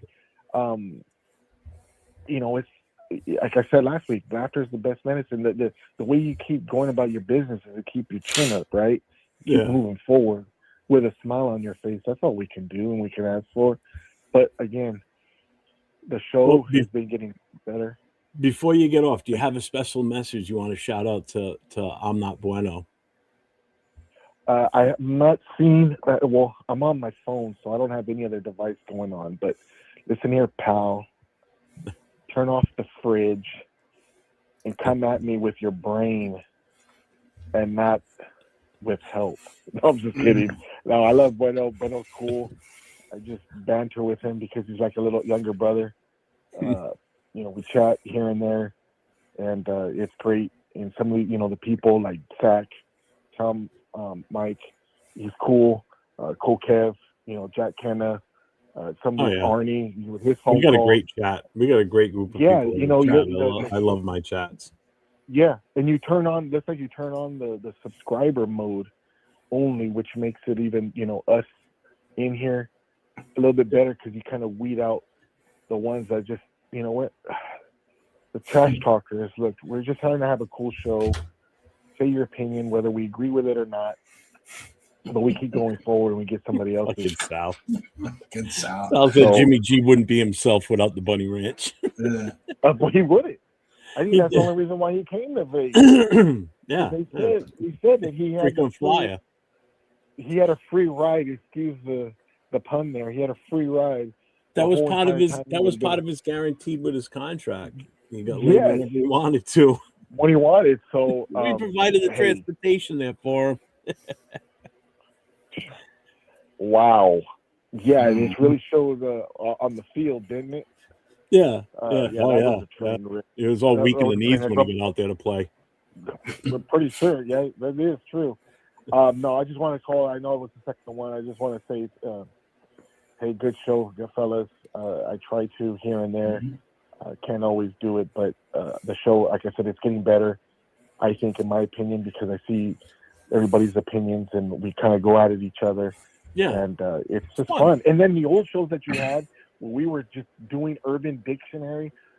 was freaking hilarious. And I go back to those shows when you had a bunch of people and we were just laughing our asses off, and the whole show went. There was no fork in the road, and we made our own forks, and we were just going all over the place, and we got lost. And we were just going at it for I don't know how long. I think it was like on my time it was like 1 o'clock in the morning. Oh yeah, we were. Yeah, Man, so it's 1 o'clock your time out there. It's 5 o'clock here for me. 8-9 hours. Yeah.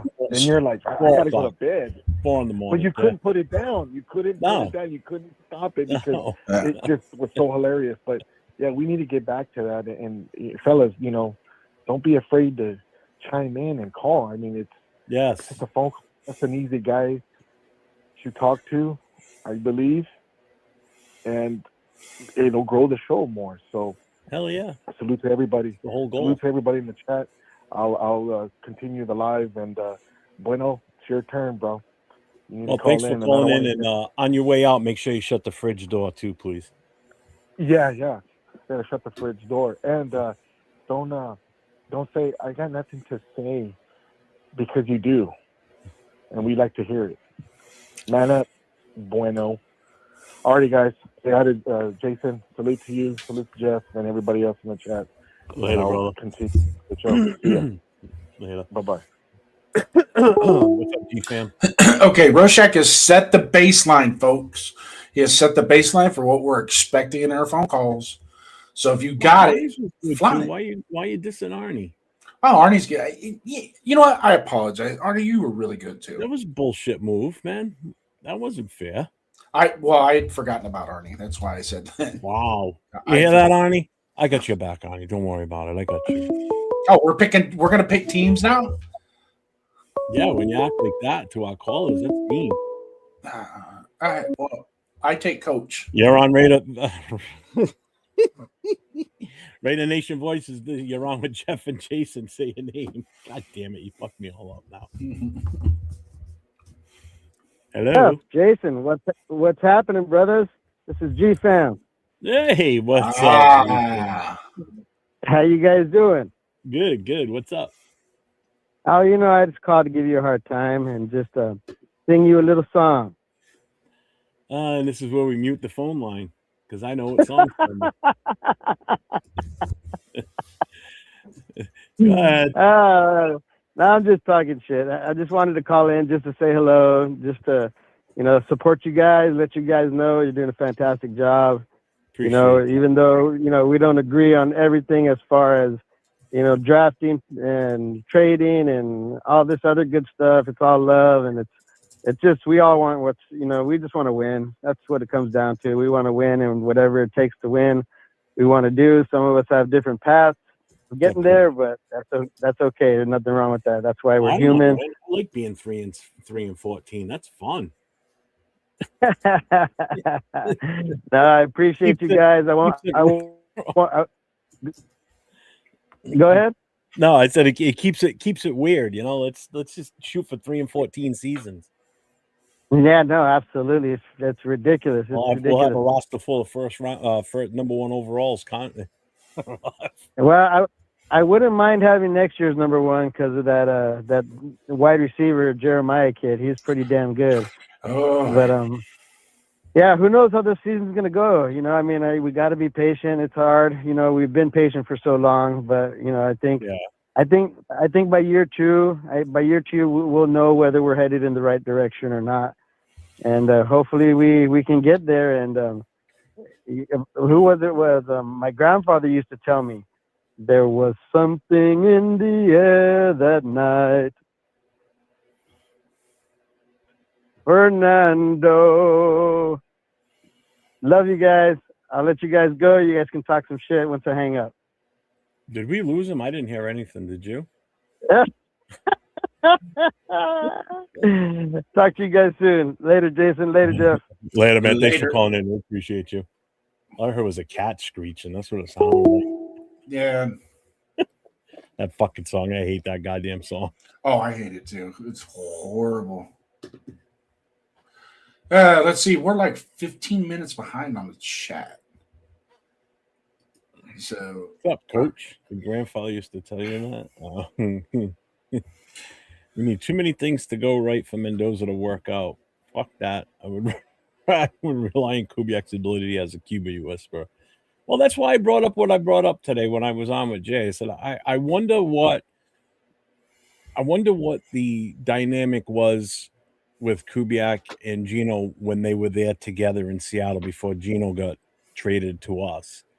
You know, were they on the same page together? Was there question marks with their ability to work with each other? And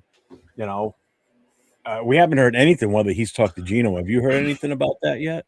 No, I think that carpet got pulled out from underneath Kubiak's.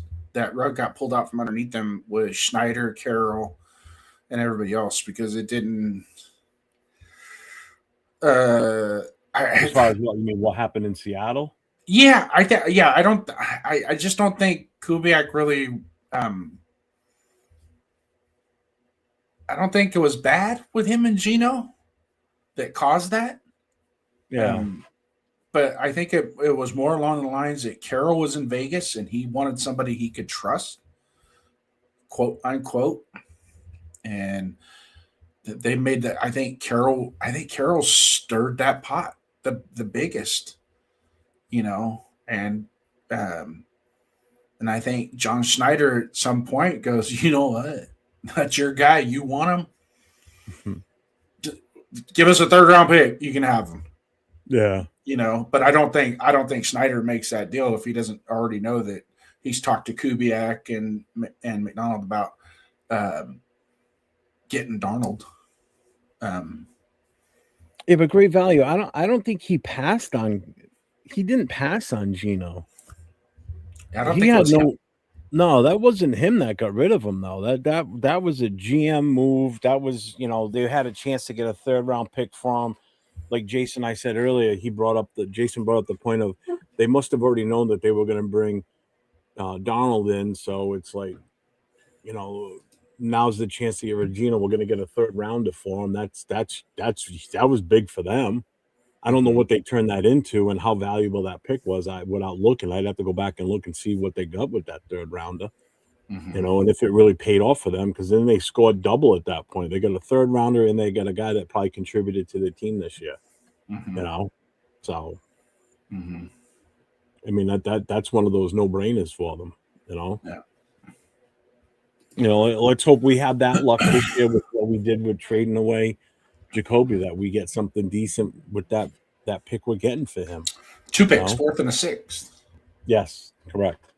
4th and a 6th, which probably would we could probably combine those 2 picks and maybe get up into the 3rd round and get another top 100 pick. Get 4 top 100 picks. That's how you start to build that roster. And let's not forget Hemingway and Grant and Rogers and Betch that really did not get their due developmental time in real game format. Okay. And that was another thing that Jay and I talked about today too, is, these guys didn't get enough of, especially Betch. Betch didn't get enough playing time, and I've got a little bit more confidence in him than I do with Thornton. Thornton, that son of a bitch needs to learn how to catch, and he needs to put some meat on his bones. He needs to bulk up a bit. But Betch is a strong kid, and I think given the opportunity, he may shine. All 4 of those guys just did not get the opportunity that we were hoping for. Especially when I saw Caleb Rogers, when he finally got a chance to play and to start, I thought the kid did great. Yeah. For a rookie going out there and playing against some of the talent he did, I thought he did damn well. Yeah, he did well against the Texans. Yeah. It was one of his better games. Who has probably one of the best front sevens in all of NFL. So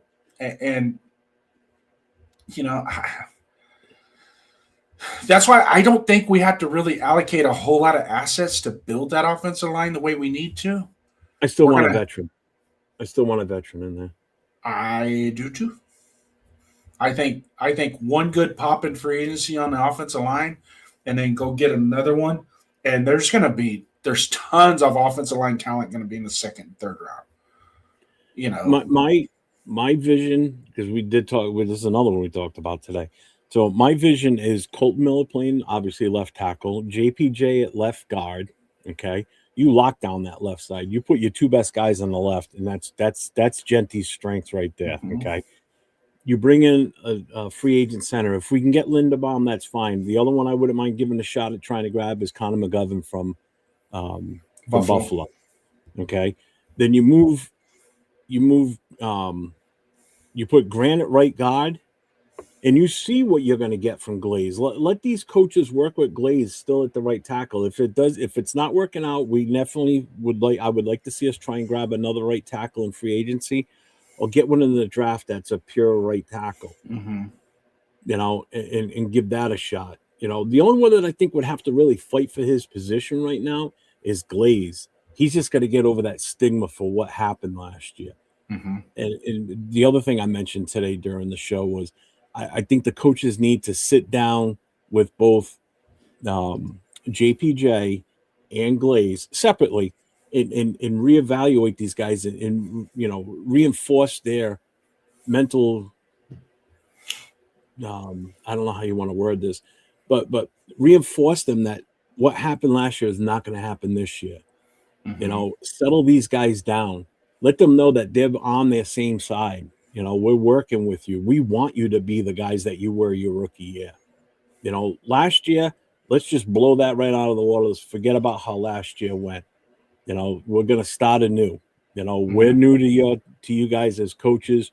You're new to us as players. So we're going to start on the ground level here. JPJ, we're going to put you at left guard, and that's where we're going to work with you, provided we don't get a center. You know, yeah, the mental health. Thank you, Kenneth. They need to sit down and just get these guys' confidence back, and I think that's what it was last year. It was all that messing around. I'm really fucking. Hey, real quick, answer the phone, and I'll take up on it. Okay.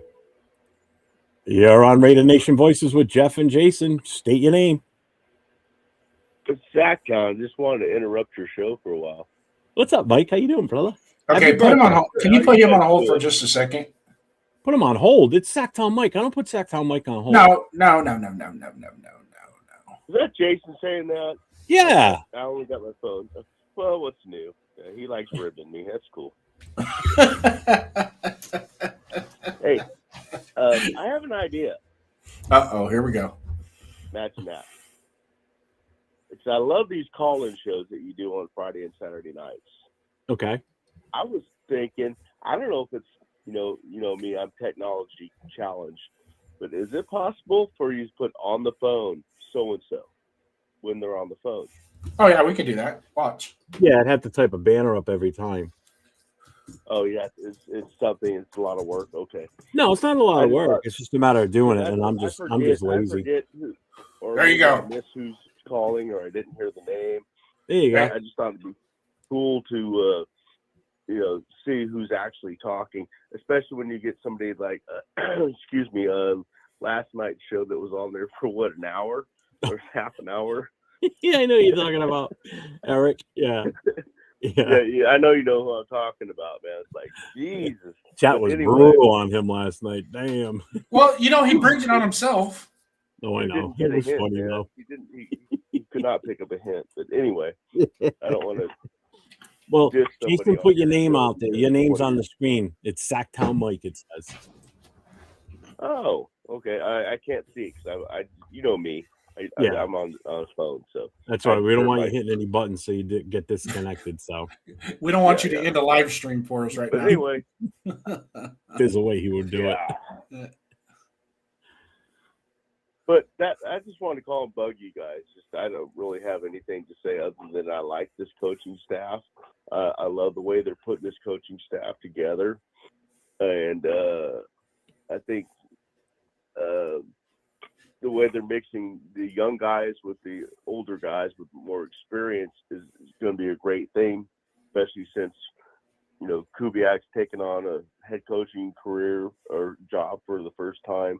Rob Linder's taking the DC job for the first time. I like how they're surrounding them with, more, guys that have been in the league longer and to help support them, to take care of some of the small stuff so they ain't got to worry about it.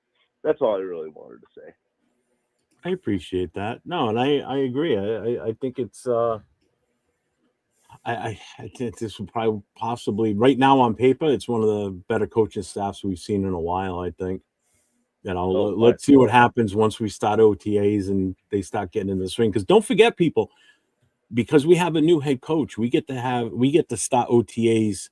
There's going to be 9 other teams that get to do this, but because there were 10 head coaching jobs available, so 10 teams get to start earlier with OTAs than everybody else.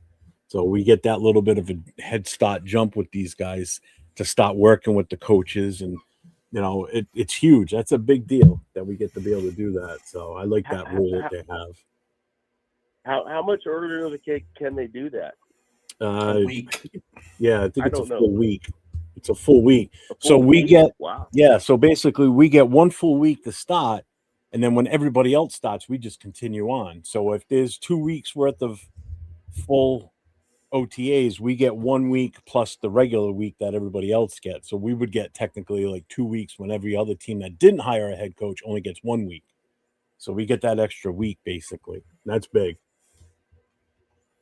I did not know that. That's kind of odd. I mean, I'm surprised that the. Oh, trust me, I've learned that quick over the last few years because we've had switched so many goddamn head coaches that we're always starting OTAs earlier than everybody else.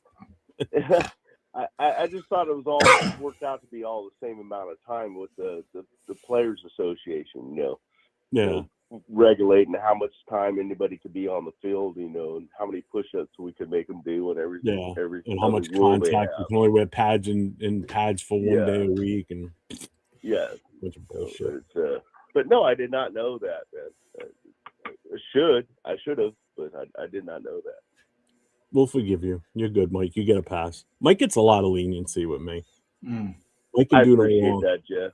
Mike can do no wrong in my eyes. I love this guy. That's what I was gonna say. He could do no wrong in my eyes. The feelings are the same back at you, man. I appreciate that. Back, especially when somebody starts jabbing on you on your own show. I'm gonna jump in and say something. Well, I appreciate that. See, you're trying to be nice to all your people, but yeah, it's hard sometimes not to hit that timeout button on some of. But one of Jeff's listeners, I don't want to cut down his call time and stuff like that. So, yeah, it's awful tempting sometimes, man. I got your back. I appreciate that, Mike. Mike's pretty much one of my, if not I think he's the very first, one of the first ones to ever get in any of my chats. So Mike's been here from the start of my little journey doing this YouTube stuff. So yeah, I was brand new then too. I've only been doing this stuff for like about a little less than 2 years. So. Yeah, this August will be my second full year doing this. Yeah. Same with me. So I just came across your show and like, oh, I like this guy. I like his style. So. Well, and I appreciate you. You've been there for thick and thin, my guy. So. Yep, and always will be. Yep. So, don't forget, everybody. Anyway, I don't want to get all wish Sacktown a happy birthday. Yesterday was his birthday, so if you didn't see him yesterday, make sure you wish him a happy birthday. Ooh, on that subject, let's not forget Frank Weber. It's his birthday today. Yep. Oh, is it? Frank Weber, happy birthday, my guy. Happy birthday, Frank Weber. Yeah, his birthday is 1 year and 1 day behind me. Yeah. There you go. So happy birthday, Frank February Weber. 28th. Frank Weber, happy birthday. My birthday is February 31st. November 31st? February 31st. He's like that guy that was on working. Have very many birthdays, do you? No, mine's in May. I got a couple months ago yet. Yeah. Then I'll be on the other side of 55. Ugh. I just figured I'd switch my numbers around, so I'm calling myself 36 now. I can't do that because I'm going the other way. I'll be 65 if that's the case. That don't work. Yeah, you got to take advantage of it when you have the opportunity. No, I got to wait till I hit 60 and then I'll be 6. So then that'll be 95 in a couple of years. All right, I didn't mean to put your show in slow motion, but not at all, man. Call in, you know, I love you, Jason. Love you too, brother. Love you too, brother. Love you too, brother. And you both have a great. You and night. I have to get a room there, Mike. Love these call-in shows. These are great. This is fun. I like doing this. It's different. Yeah. I think it's easier for people to phone call in than to want to come and get on screen, in which I get. Some people don't like being on camera. So, but Jeff, I think they want to talk to me and not to you, though. Well, I think some of them they're ugly and they don't want to be put on screen. So I get it.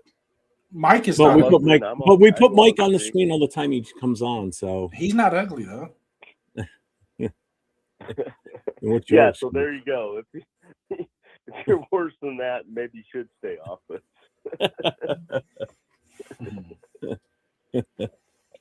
Y'all have a good night.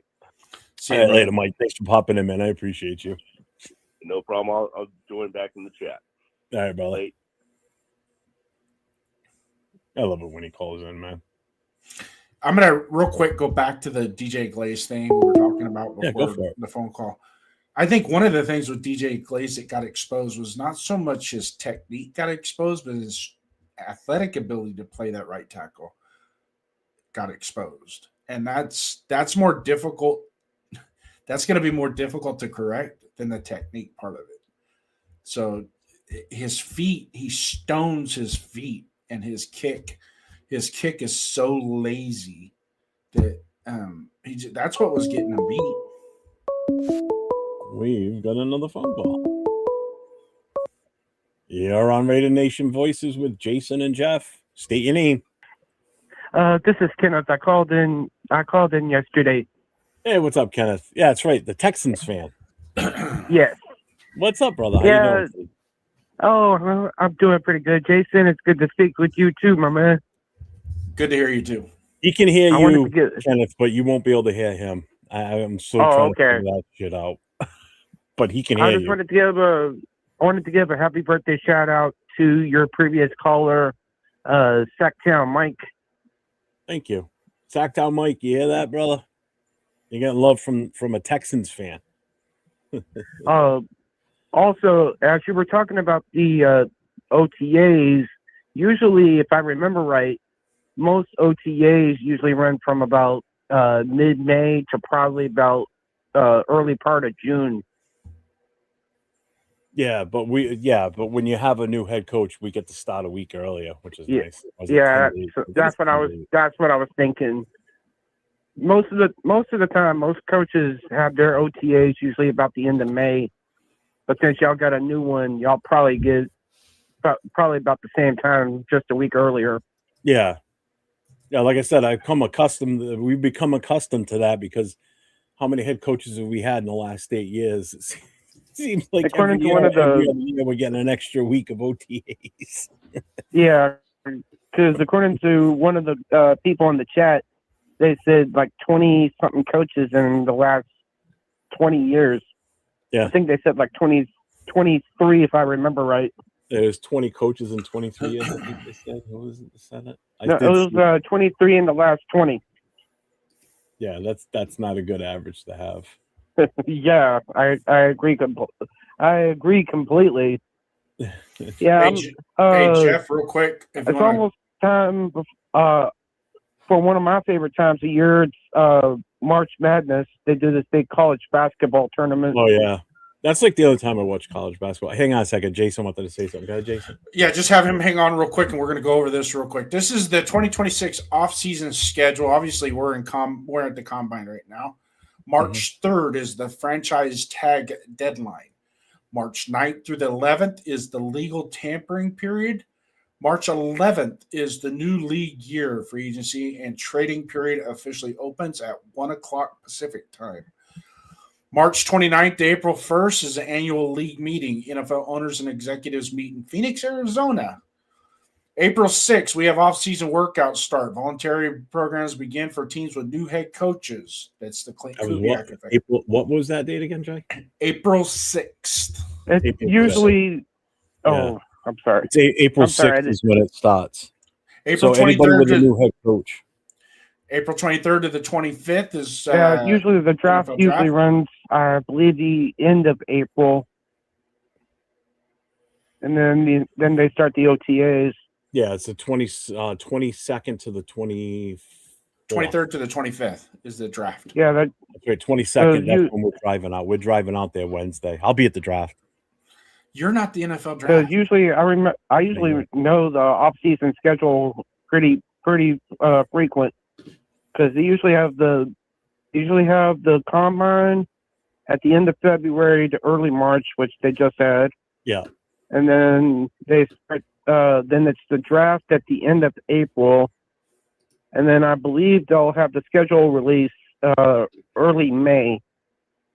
Yeah, it's That's usually like within the first week or two of May.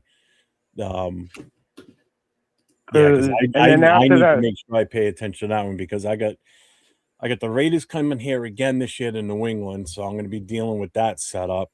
And then they're coming to New York to play the Jets, so I'm going to have to deal with that too. Hey, let me see if I can get it to come up on the screen screen real quick. The schedule. I don't know, but does my Texans have to deal with y'all this year? No, not this year. Next, we did it last year. I have to admit, like I said when I called in yesterday, that game that we played against y'all. Yeah. Lord have mercy. Don't put it up yet, Jason. Never mind. Tim. Yeah, I'd have to remove this first before we can do that. Because if he stays on the phone and you do that, you'll disconnect. Well, you won't disconnect him. Just nobody will hear him. Okay. But me. Oh, shoot. No. So I'm sorry. I wanted to put something up on the screen, and because I'm sharing the phone call on the screen, if he were to put this other image up, it would boot you off the screen, but you'd still be able to talk to me, but no one else would hear you. Oh, okay. And then usually right after the draft, that's when the OTAs and mini camps usually start. Yeah, because the rookies have their camp first. Yeah, it's usually, if I remember right, it's usually the end of May. And then they usually run from the end of May to about early June. Rookie minicamp about the first or second week of June. Rookie minicamp will be May 1st through the 4th or 8th through the 11th. I pretty much know the football schedule right off the top of my head. You still there? Yeah, I'm here. I can hear you. Oh, I thought we had a little bit of an issue there. No, you're good. I can hear you. Anyway, I do appreciate y'all taking the time to speak with me. No problem. And usually do this, every Friday and Saturday? Yeah, Friday night is the one where it's open to all fans of any team in the NFL. Saturday night, it's usually what we've been doing is Raider fans, but don't let that stop you from calling in on a Saturday night. If you don't make the Friday night, that's fine, man. Because you're a regular in my chat no matter what. Anyway, I see you in the chat all the time, so feel free. If you want to call in and I'm doing live calls, you're more than happy to call in, man. I'm never gonna stop anybody from calling in no matter what day. I appreciate it, my man. I'll talk to you later. Man. All right, man. You take care. You have a good night. Thanks for popping in. I appreciate that.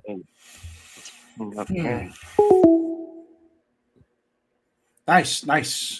Yeah, he's cool. I like that kid. Yeah, he's been in my chat for a while. Kind of got us a new Marcus Banks. Yeah, right. Marcus being a Titans fan. Yeah, you're right. I don't know if Marcus Banks is out there. We ain't seen him or heard him. Was he in the chat earlier today? I know he was last night. I saw him. He was in last night. I don't remember I think he was in earlier today. I'm not sure. But Cool Kev is rocking it. He's rocking the chat. Let's see. Great values. I want our next QB to be in the Epstein files. What does that even mean? What the fuck? Christ. Oh God. Hey, the owner of the Giants was in there. That Jack Tisch. Was he really? Yeah. Yeah. I don't know what degree. I mean, there's different degrees of. Oh, your name is in the Epstein files. Okay, well, is because he sent me a postcard or something. I mean, come on now. I mean, the only people that we know were Prince Andrew and Bill Clinton were rocking it, and we were just friends. Go ahead. Did you see what? I don't want to go political with this, but anyway, I don't really care. Did you see when they asked him, Clinton, not Hillary, Bill, about Trump, what he said? Mm-mm. He says he goes, he has no involvement with Jeffrey Epstein, so it came from him himself. He said it himself that he doesn't have anything to do with it, and he hasn't heard of him having anything to do with it. I just find it kind of funny. Mm-hmm. But whatever, it is what it is. Who cares? Not my circus, not my clowns. Nope. I'll tell you the one thing I do have a problem with, though, is all this bullshit with these kids skipping school to go and protest. How is this even happening? How are these kids allowed to do this? How is the parents not? If my kid was still in high school and I got wind that guess what? Their ass is coming home. You're not being forced to go out because they're basically being forced because they're just doing a walkout and then they just go and roam the streets. It's ridiculous. They're being taught to be activists is all it is, and they not studying. Yeah, but have you watched some of the shit these kids are doing? Oh, I know. It's insane. That happened back in 1994. I worked as a campus supervisor at my old high school, Ceres High School, and they had a kind of the same thing. It was Proposition 187 in California that was kind of. I remember that, Prop 187. And the kids all did that. All the high schools in the area, they all walked out and started marching and all this. But were they violent and doing stupid shit like blocking traffic and all that? Yes, they were blocking traffic. So they ended up, we ended up using like motor officers and horseback cops to corral them and kind of keep them marching in a certain direction, which is fine. Let them express themselves. And then the principal he didn't suspend anybody, but he added an extra day of school at the end of the year for everybody. So those that didn't protest got punished too. So that was kind of funny. It was like, I'm not gonna get caught up in that because parents are gonna be like, you're not letting my kid express his First Amendment. Yeah. So the principal was smart enough to go, okay, I'll just add an extra school day at the end of the year.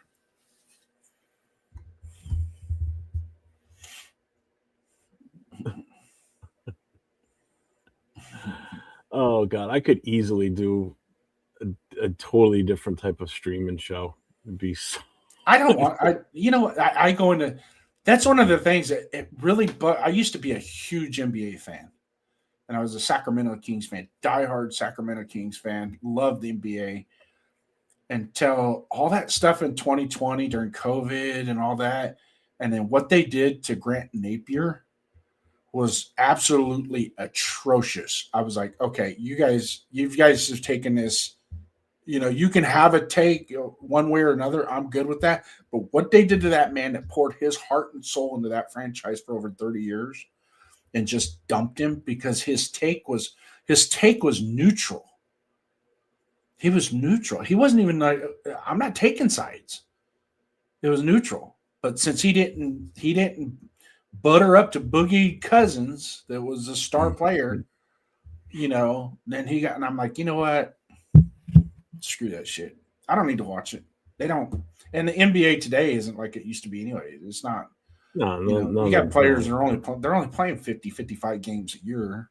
Well, now they flop. Some of them flop worse than these soccer players, and those soccer players are pros at it. There's no defense. There's no. It just doesn't. It's like everybody's trying to shoot 3-pointers. It's like, forget it. So, is what it is. Cool. I can't stand watching basketball. Not NBA anyway. When I was younger, it was different, because you had Johnson, you had Bird, you had Jordan. I mean, that's when the sport was fun to watch because Oh yeah. You had these superstars that could just play like those Boston teams from the 80s, man. Those teams were just amazing to watch. And you had storylines without social media. Yep.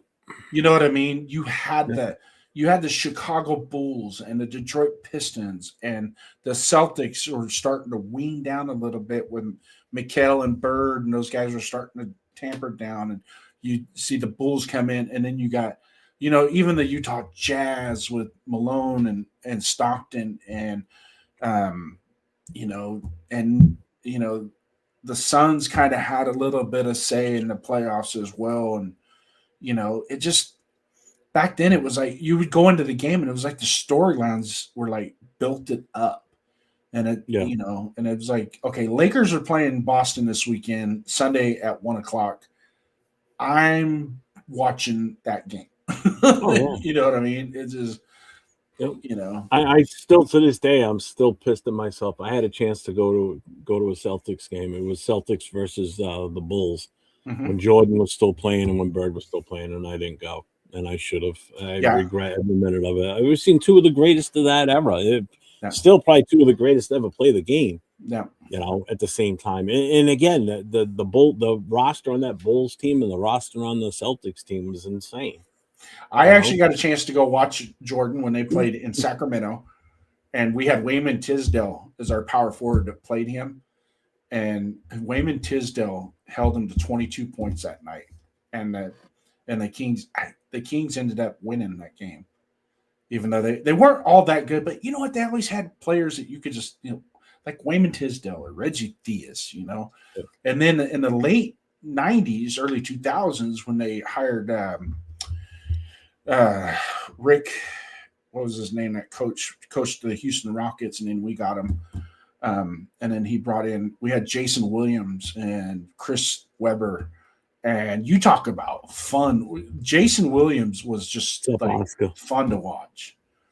It was like, and then I was watching a documentary on him the other day, and it was like, man, the way he handled the ball full court and just annoyed. And people would just look at him like, you ain't supposed to be able to do that. You know that, right? So, it's funny because I've gone to college games before, like PC.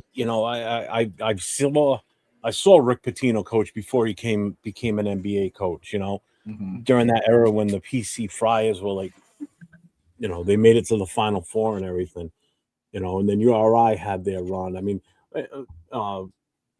Odom that ended up with the Lakers. He's from right here in Rhode Island. He played for University of Rhode Island and then got picked up by the Lakers. And then he freaking fell apart on the personal side. Yeah. Hey, some of our OGs are coming in. Let's see, my 2 cents joining in. Salute, my 2 cents. What's up, Tanner Jack? Tanner Jack here. Diehard Laker fan. Yeah, I gravitated to the Kings because we're only 60 miles from Arco Arena where I live, and all their games were on TV and radio. So, and I just grew up listening to Grant Napier, and his signature call. If you don't like that, then you don't like NBA basketball. When he would yell that, it was just like, man, that's cool. That was cool. My 2 cents is in here as well. Salute, my 2 cents. Hold on, was it Rick? I'm fortunate enough to watch 12 Lakers titles. Yeah, and the phone is ringing. You're on Raider Nation Voices with Jeff and Jason. State your name. Your name is Doodaloo. Okay, thanks for calling. Well, he hung up because he realized he wasn't going to be able to talk to me directly because I think that has a lot to do with it. This is yeah. Okay. You keep believing that, but okay. Tanner Jack, I live in Modesto, California. Modesto, home of George Lucas.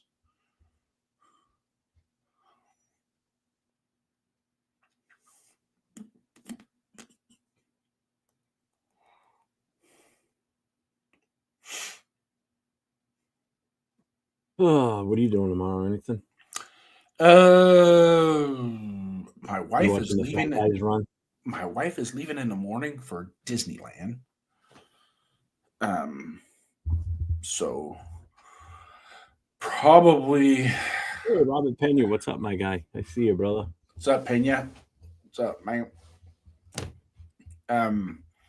Sometime this week I got to get out in the backyard and start organizing things and getting it ready to open up the pool and all that stuff. So got some little bit of weeding to do along the edge of the fence. Your pool, you close your pool? I thought you guys had warm weather year round. No. Dude, we just had a week and a half ago, we got down to like 31 degrees in the morning. Oh my God, 31 degrees. Well, that's pretty cold for us. That's a heat wave over here for me. But, yeah, well.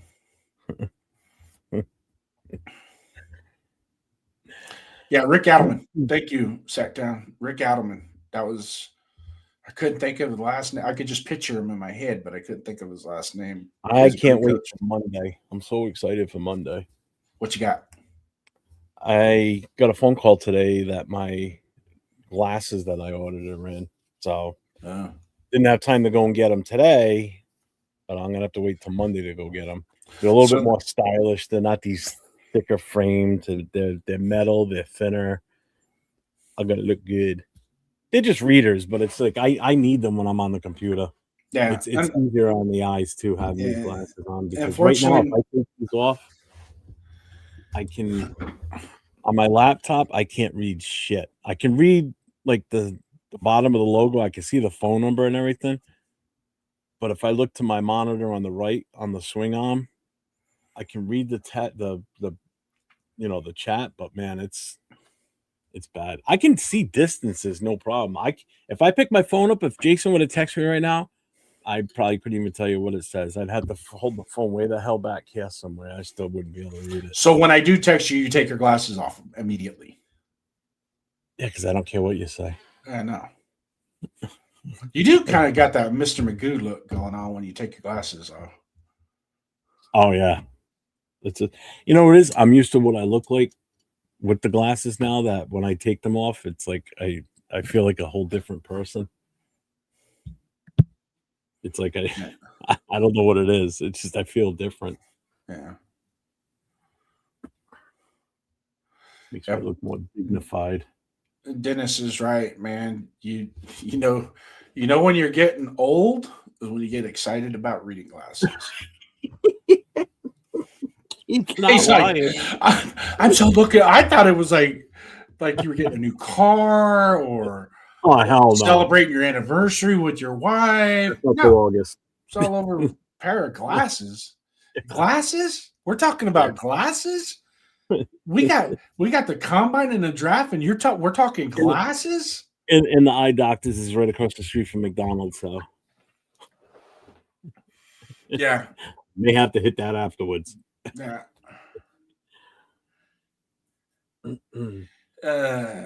If anything, there's not. You know what? Sometimes I just crave the Diet Coke from McDonald's. It just tastes so much different than getting it from anywhere else. I'm not a big McDonald's fan. I'll go sometimes. Like I'm not a big fast food fan because McDonald's does a number on me. No, I don't. I prefer regular restaurant food where it's cooked fresh and stuff that they got, not some warming tray that they slap you in. It's good for you. The only thing that McDonald's cooks fresh is the quarter pounder. Everything else comes out of a steam table that's been sitting there for a half hour. So, just saying. I'll tell you what I do miss from McDonald's is when they used to fry the apple pies instead of baking them. When they did when they would drop those babies in the fryer later, first of all, when you bit into it, it was like biting into a fucking volcano. It was like hot lava coming out. You burn the shit out of your mouth. But the apple pies, man, when they were fried, those were, I could eat like 3 or 4 of those babies. Those were so good. Now, freaking cool, yeah. Or you can think of more strange wearing glasses. It ain't gonna help, Jeff.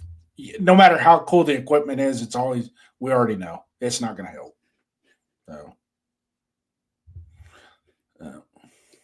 See what I got to put up with. Hey, but there is a positive.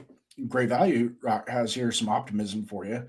Trey Tucker, after his eye surgery, is way better. So you never know. Those glasses might take your 401 Raider Jeff podcasting to a whole nother level. Yeah, Ja, I will be on tomorrow for the offensive lineman. So I will be live for that. Yeah. Yeah, hopefully, well, it is a lot of offensive linemen. I don't know exactly how many are going through it tomorrow, but that's the one I look forward to. I last year I looked forward to the Saturday one, which was the skill players like today was. But that was mainly because I just wanted to see the other running backs because there were so many running backs last season that were good that I wanted to see what else was an option out there besides Genty. But the offensive lineman, that's the one I love watching. I enjoy that one. Hits boy is in the building. What's up, Hits boy? Rick has got one here. He's a filet of fish. McDonald's is the only thing I eat there. It's actually not bad. Yeah, I will say that it's definitely not bad. That's not bad. Although my favorite overall from McDonald's, man, it's the good old McGriddle. McGriddle's so good. Oh, the ones with the syrup built into the pancake buns. Yeah. Oh, God. Yeah. I just, for some reason lately, my wife or my son would be like, "Hey, Dad," or "Hey, can we get McDonald's sausage, egg, and cheese with extra cheese on it? You got to get the extra cheese on the McGriddle. Yeah. Let's see, Frank. I saw that, Rick. I saw that when they showed the Titans coaches staff. They're all fucking bald, every single one of them.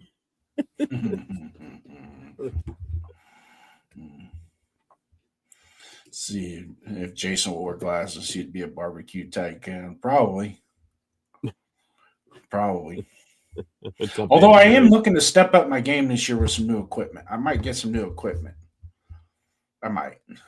I don't know. The one I've been working on is about 5 years old now, and it looks like it's about 30 years old. I wore the piss out of it. So I cook everything on it. I cook pizza on it. I've made. You guys have BJ's Brewery back there? Mm-hmm. Okay, they make those big old cookie. What do they call it? What the hell? It's a big old cookie that they bake, and then they put a scoop of ice cream and drizzle chocolate over it. I've never had that. I don't. A bazooki.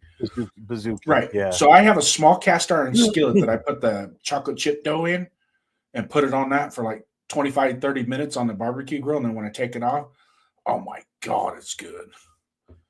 Yeah, I don't do dessert when we go out to eat. Pizookie. Yeah, I'm usually done by the time it gets to dessert. Yeah, I can't do it. Especially a good seafood boil. There's only one place that we go to that I will get the dessert, but I'll get it to go because it's so goddamn good. Is Greg's restaurant? They got that Death by Chocolate cake. I mean, that is just amazing. And if I don't have milk in the house, I got to stop and pick up a small thing of milk because that just is amazing with milk. God damn it, fuckers are getting me hungry now. God damn it. Although I do still have half a sandwich. Hey, the show went from Raider Nation voices to two fat guys and food in a heartbeat. And the problem with that is... Well, it just got you hungry. It did. Oh, that's right. Shamrock Shakes are out. Yeah. Dude, I swear to God, McDonald's shakes, you could get that now and put it out on your dashboard in like 90-degree heat, and that shit still don't fucking melt. I don't know what they put in that shit to not make it melt, but it never fucking melts. I don't get it. Makes you wonder what's actually in it, huh? Yeah. My uncle always told me he looked thinner without his glasses.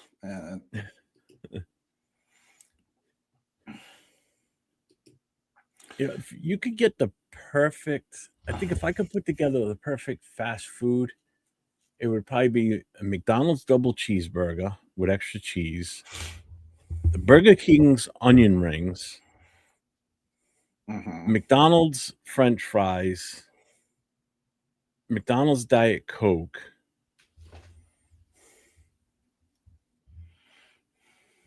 And Wendy's spicy nuggets.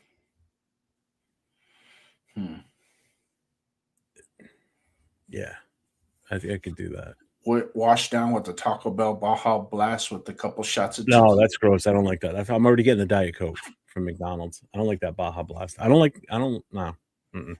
Yeah, great value Bazooki. That's what my daughter came up with the idea. Hey, Dad, let's make a Bazooki, and I'm like, okay. So I have this small cast iron skillet. Put the butter in it. Spread the dough out in there, and then she goes, "Let's do this." And I go, "What?" She took some Reese's peanut butter cups, the miniatures, and we chopped them up and put it on top. Oh my God! Shut the front door with that, man. It was off the hook. I think the only thing I really don't mind from Taco Bell is the steak quesadilla. I like that. That's like my go-to when I go there. That and actually the cheesy potatoes, those are good. They've changed cheesy potato burritos, really good though. It used to be soft tacos, crunchy tacos, or an enchilada, and they don't sell the enchiladas no more. So soft taco supreme, I could eat probably about 8 of those with no problem. So, but for those of you guys on the West Coast, is either a Flying Dutchman or animal style fries at In-N-Out Burger. That will shake your socks. That's good. You ever come out to the West Coast, Jeff? You gotta hit up an In-N-Out Burger. Yeah, there's nothing around here. Whataburger's not around here. In-N-Out's not around. We just got Chick-fil-A about maybe 8 years ago. Raising Cane's is out here. Now, I like Raising Cane's. Their Raising Cane's sauce is amazing. Yeah, the sauce. I like it better than Chick-fil-A. I don't like Chick-fil-A. I think Chick-fil-A sucks. Yeah. I think there's absolutely glory. You think Chick-fil-A sucks because their sandwiches are good? I don't like it. No, I don't like that chicken. I definitely don't like those stupid ass waffle fries. Nah, I think it's like eating a potato pillow. It's like eating fucking styrofoam. I don't like them. I don't like them at all. But if you take them and mash them up on your plate and then put a little butter with salt and pepper on it, it's like eating a baked potato. See, I do like Wendy's. If I had a choice between going to McDonald's and Wendy's, I'd go to Wendy's all day long. I like Wendy's so much better. I love their spicy nuggets, and I actually like their French fries lately. The French fries are pretty damn good. Mm-hmm. But their spicy nuggets, man, oof. Even their spicy, crispy spicy chicken, oof, that's so good. Yeah, the Wendy's Baconator, that's pretty good. That is good. I'll tell you what I haven't had in a long time, and the last time I had it, it's just like it always was. Always fucking super messy. Was a Whopper. Yeah, they're tiny now. Dude, have you seen a Big Mac? How small it is now? All I know is I remember Big Mac used to be, a decent size around. Now it was a meal. Like now you gotta buy 2 of them just to get. Yeah, they're no bigger than a fucking single cheeseburger. I'm like, my God. Yeah, the Mexi Melt was good too. You used to be able to get them for 69 cents. Get a Mexi Melt for 69 cents. That was good. We used to have out here before Burger King came around here. It used to be a Burger Chef and Jeff.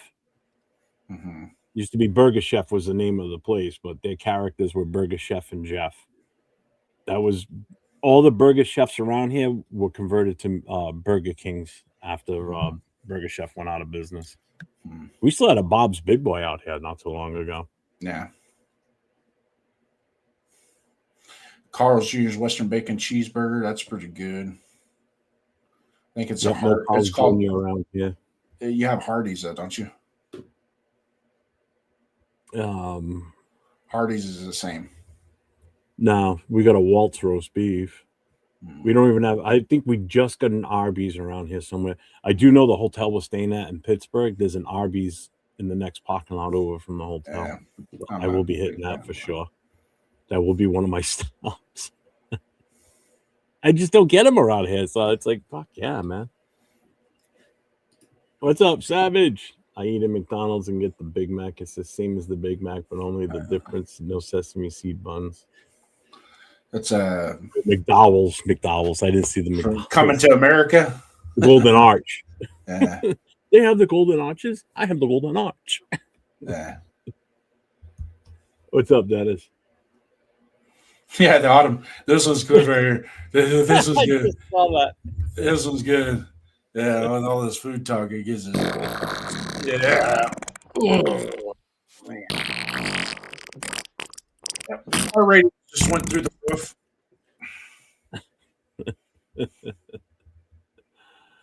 Oh, we live different. No, I'm in Rhode Island. I'm on the East Coast in New England. You can't tell by the dialect. Yeah. Yeah, we don't have all the places that you guys. Shit, we don't even have a Moe's over here anymore. They as soon as they built one within a freaking 6 months, it was gone already. I was like, God damn. No. Bob's Big Yeah, Boy. all of our fast food in California took a hit when they went and raised the minimum wage to $20 an hour. I've done that. I've actually done that. Yeah. And that is a shit ton of fun. That is a blast. The closest I got is I was the getaway driver for the two guys that were doing it. That was back when I was still in high school and I could fucking run and get out of the way. So Yeah. I had to stay out by the road, turn the lights off, keep the car running. It's like felt like we were robbing a liquor store. All we were doing was flipping a cow. shit, man. I remember when I was still in high school, we used to, and this is where the generations are so different. These kids out doing what they're doing now, which is just so lame and everything. I remember going and hanging out on a Friday night or Saturday night, sitting out in the woods with a bunch of kids from school with a fucking keg or cases of beer with a fire going in the middle of the fucking woods, like nobody can see you from the road. Next thing you know, you hear someone coming through the bushes. It's the fucking cops. Mm-hmm. And then we take off running, and then we come back, all the bear's gone. It's like, God damn it. Nah. One particular time, one of my buddies had a broken leg. We had lounge chairs out there and everything, and he's sitting in the lounge chair. He was in the cast from his knee down to his toes. And the cops came, so we all took off running. He stayed right there. He goes, "Where the fuck am I gonna go?" All the cops showed up, and they're like, "Where'd everybody go? They left you?" He goes, "Yeah, I'm not running." They didn't arrest him or anything, but they took all the shit on us. I'm like, God damn it. And everybody got mad at him. You let him take all this stuff. He goes, what the fuck am I going to do? How am I going to stop him?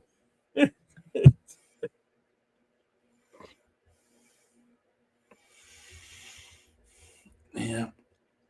You can get the Big Mac special sauce on pretty much any sandwich if you ask for it.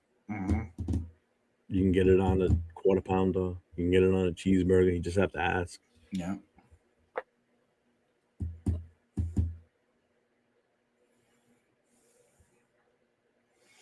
Anything else? No. So once again, if anybody out there knows where Bueno is, call that number. Yes. 401-830-9189. Call that number. You can remain anonymous. There is no reward. Unfortunately. I'll tell you what. We had reward money, but Jeff spent it on Duncan. So now we're kind of in a hole right now in the company. Yeah. Just when you think our company is starting to make a profit, we're going to go public on New York on the stock with the stock exchange. Now Dunkin' Donuts is calling. You ran up a tab. I need to put my buy me a coffee link back up there.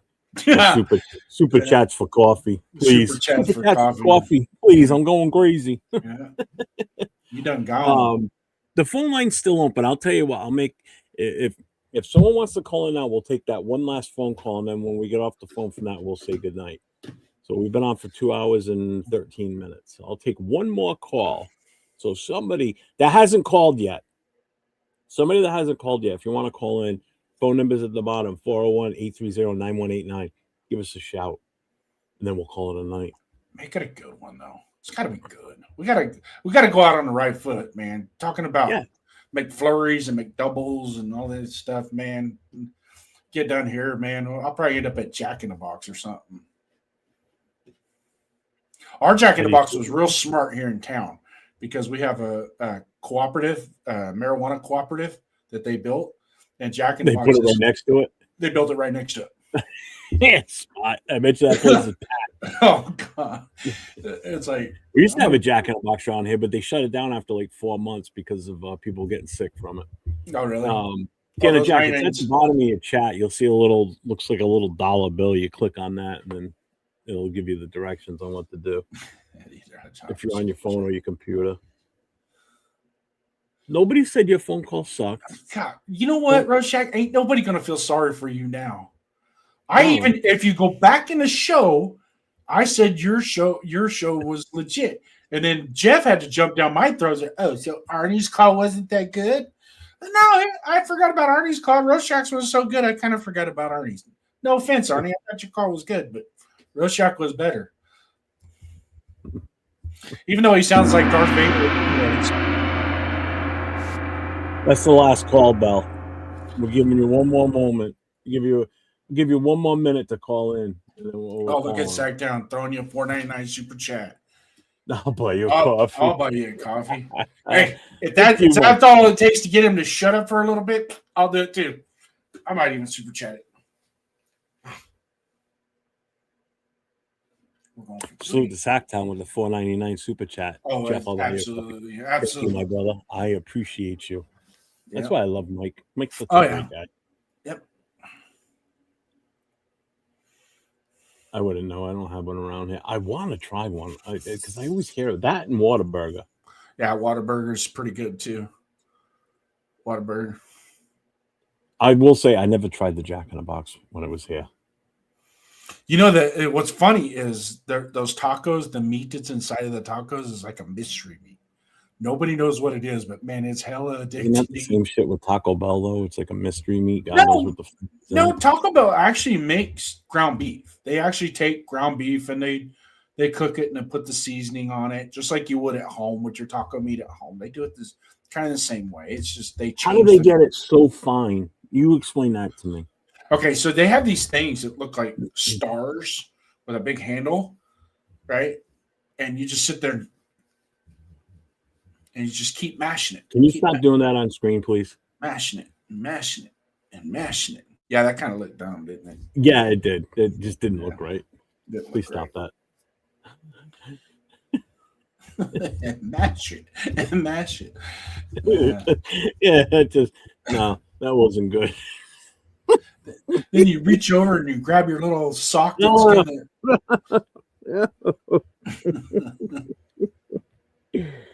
Oh God, I'm gonna get demonetized. I can see it coming. Jesus Christ. Oh, White Castle's awful. First time I had that was as a kid.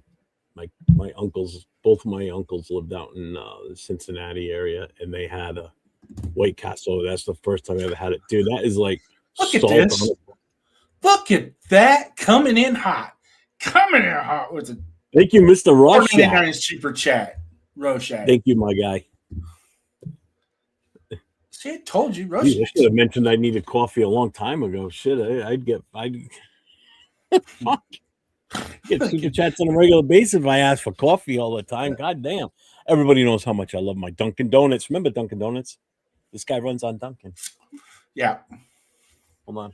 If any of you go into Dunkin' Donuts and you use promo code 401_Raider_Jeff, don't say that because you're not going to get anything for free.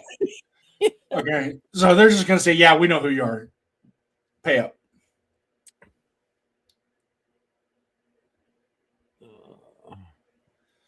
Yeah, there you go. What's up, Mike? He's beating that mystery meat like it owes him money. Taco Bell meat is from the missing Chihuahua mascot we haven't seen. Yes, where is that mascot? They don't use him anymore. He only lived to be 9. Yeah, well, just like Spuds McKenzie, you don't see him anymore either. No, they don't even use another one in any other ads. Those Spud McKenzie ones were good. So you got that Kong at Chinese. Jeff. We have breaking news. Breaking news. Breaking news. Breaking news. You're going to put it up, or are you just going to say it? Breaking news. There you go.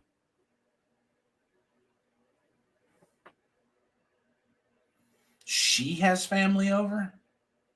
Or he has family over? Come on, Roche. Typos mean something. Is bueno, are they them? I didn't say that, did I?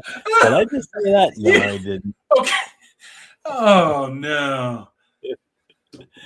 Just remember, Bueno, it was not me that said that. I didn't say I anything. use your proper pronouns. No proof. No proof. It's more. We don't know what it is. We don't know what it is, do we? Mm-hmm. Oh God, this show's going off the rails, man. Yeah. That would be a box of Joe. It's a big ass box of fucking coffee for like $30. It's like, God damn. Free Hamburglar. Yeah, where's him too? Where's Grimace? Where's Man McCheese? They don't even have Ronald McDonald anymore. Oh well, because Ronald kind of creepy. Yeah. Although I will say the Burger King was, I think, creepier than the clown. Well, after Jared on Subway kind of screwed it all up, I think they took the male mascots. Right. Yeah. Eat fresh. Oh, he was eating fresh, all right. Yeah. Usually about 10 or 11 years old. If you have to use pronouns, don't talk to me. I agree, man. I totally agree. Oh, God. A cool cat. Bueno's guests watching Squid Games on his fridge.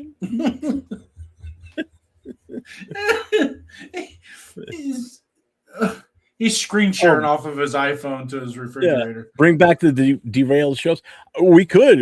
That could be tonight. That could be Saturday nights, to be honest with you, where we just do crazy shit on the fucking people call in and do whatever. You know? Well, the thing about this. Go ahead. The crazy part about Saturday night shows is when we get to this point of the week, is we've already covered everything, and it's like, you know. Let me know who's calling. You're on Raider Nation Voices with Jeff and Jason. State your name. Hi, this is Aunt Six. How you guys doing tonight? What's on? What is up, my guy? What's going on, brother? How you doing? I'm pretty good. How you guys doing tonight? Good. I can tell it's you by your voice now. Damn. That's what's up. But no, I got a question for you guys. There's content creators that do drugs that are asking us that we should sign Malik Willis from the Packers and give him $30 million a year. So what are your thoughts? 30? Yeah. That's what he said in the post, that I think that we should give him $30 million a year and pass on Fernando Mendoza. Holy crap. Hang on a second. Yeah, Tana Jack, it worked. I appreciate you, my guy, with the $4 super chat. Yep. You are my man. I appreciate you. Yeah, it worked. Who said that? The Drugstore Report, aka Death Star Report. Yeah, I know who you mean. Yeah, that's crazy. 30 mil. Yeah, that's what I said too. That's ridiculous. What are you going to spend that money, especially if we can put that money towards the offensive line? You know what I mean, to protect our franchise quarterback in Fernando Mendoza. Well, I mean, it's the same concept of bringing in. Well, first of all, you're cutting Geno, is what that means. Yeah. So there's your 18 hit right there. Now you're 48 million. Yeah, it's the same concept as bringing in Kirk Cousins. You're going to pay him. That's going to be his asking price. Is going to be around that 25-30 in that range. You know, I'd rather pay him that money than Malik Willis. I'm sorry. You know, Kirk Cousins is a proven commodity. Malik isn't. No, facts. At that point, I don't even know what the fools are thinking, even saying that stupid stuff. Because what are you going to give him that contract? We still have too many holes. At the end of the day, I just think it's better we draft Mendoza, get like a decent backup in Jacoby Brissett or somebody, you know what I mean, and go from there. But to throw $30 million on an unproven quarterback just because he was over there being the backup quarterback for the Packers, we know what happened last time we signed the quarterback from the Packers and Matt Flynn. How did that work out for us? You know, it didn't work out too well, but it is what it is. Just wanted to show some love to you guys on the show tonight. Shout out to everyone in the chat. God bless, and I'll talk to you guys later. All right, thanks, On Six. You have a good night, man. I appreciate you. Appreciate it, bro. Of course, God bless later. Later, man. That's crazy. Have you seen that already from him then? No, I've heard the rumblings of That's with crazy. there's a fascination with his athleticism. But when it comes down to if you have to rely on Malik Willis to execute from the pocket, not good, not good. I haven't even seen shit on him, so I'm Not good. just not feeling it. So linebacker U says Mr. Davis would get us crab legs and a bunch of seafood for a spread after home games when we would beat the Chiefs in charges. And it sounds fair. I'm all for that. Yeah. And Especially if there's lobster in there. Michael right here. Why spend money on Willis when we already have money sunk in? Exactly. I would just roll with Geno as your stopgap. You know, you bring him in, and it's like, okay, well, if Ty Simpson's better than you, then we're going to play Ty Simpson over Geno Smith. So, yep. Well, great value likes it. Malik with Kubiak, the QB whisperer, sounds good to me. And that's what I've been saying, Savage. I've been saying the same thing. I think we have to come to the realization that there's a scenario where Geno is the quarterback going into next season, and we don't cut him. Mm-hmm. You know, and I did mention that too. I mentioned it earlier today on the show with Jay, and we brought it up again tonight too. Is what was their relationship for the short time that they were together in Seattle? If he went to Seattle knowing that he had Geno, what's saying he's not okay with that this year too? And still going for Mendoza, I get it, but having Geno being that guy that's going to be, starting the season, and I know a lot of fans don't want Geno being a mentor. But I would love to have Geno to take that ass whooping until we get the rest of the problems resolved. And that is exactly, let him take the beating. Mm-hmm. I'd rather him take the beating than put AOC out there too, because I want AOC as our backup. I don't want to get rid of him. Well, I like Aiden. I do too. And him coming in as a backup, if he has to come in for a game or two, I would have confidence with his ability to possibly win those games, especially with a revamped offense. I think he would be okay. And a lot of people say, well, he can teach, Geno can mentor or teach Fernando. Yeah. Yeah, it's real simple. Hey, Fernando, watch him, and whatever he freaking does, you don't do that, okay? All right, cool. We're good. Something new to argue about. Nice. Rorschach, we need your Urban Dictionary segment. So we can have a spelling test, a New England spelling test. You don't want me to spell. So it's no. If anything, I would pronunciate words around here.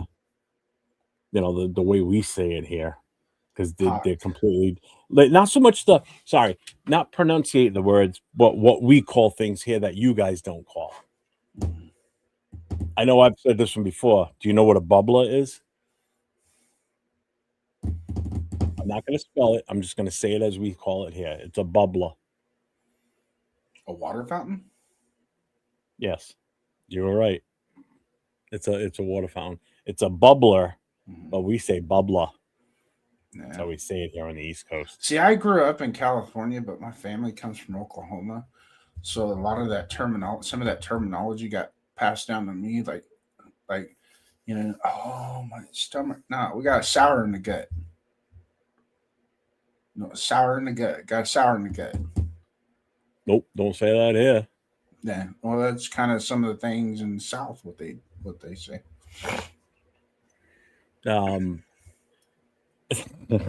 I got one for you. It's totally not what you think it is. Not even fucking close. Gaggers. Gaggers? Mm-hmm. Isn't that like suspenders? Nope, not even fucking close. All right, well, if anybody in the chat knows what a gagga is, gagga.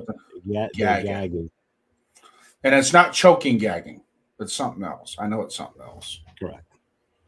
It's not a bunch of hookers not a bunch of hookers at the same time choking though. Okay. No.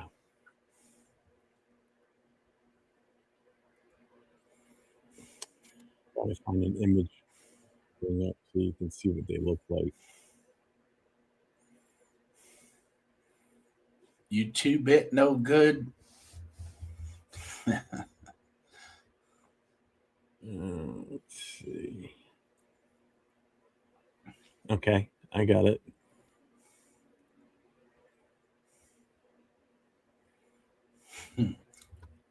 That's what they are. Hot dogs, huh? With all the fixings. No, chili, they're not and hot onions. dogs. They are not hot dogs. A sausage. No, they're not sausage. They are what is known as a hot wiener. So it's like a hot dog, but it's a wiener. It's got a casing on it, so you could snap them. Okay, It's got so on the bun they use a wooden dowel, and they put mustard on the bottom of the bun. Then they put the wiener on it. Then they put a little bit more mustard on top of the wiener. Then they put the meat sauce. Then they smash the onions on it, and then they shake celery salt over it. You have that with some French fries or onion rings and what they call a coffee cabinet.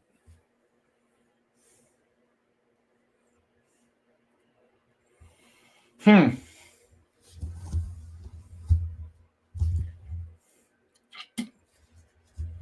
learned something new today. Yep. We got 30 people in the chat. I know. I just saw it kick up too. Yeah. And we've been on here for 2.5 hours already. And I think we spent 45 minutes going over fast food and restaurant. Ramrod. Ramrod. So I'm still gonna be here. I'm gonna disappear. I gotta stand up and shake the legs a little bit. Gino ain't worth a food stamp. Let's see. Oh, yeah, that's right, Coach. That's why Gino gets paid the big bucks.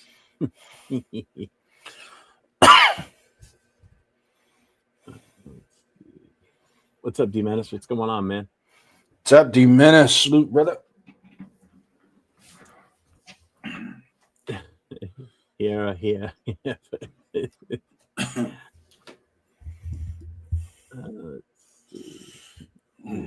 A bubbler is something people used to take pot, or what when you tackle someone so hard, a bubble of snot pops out of their nose. A snot bubbler.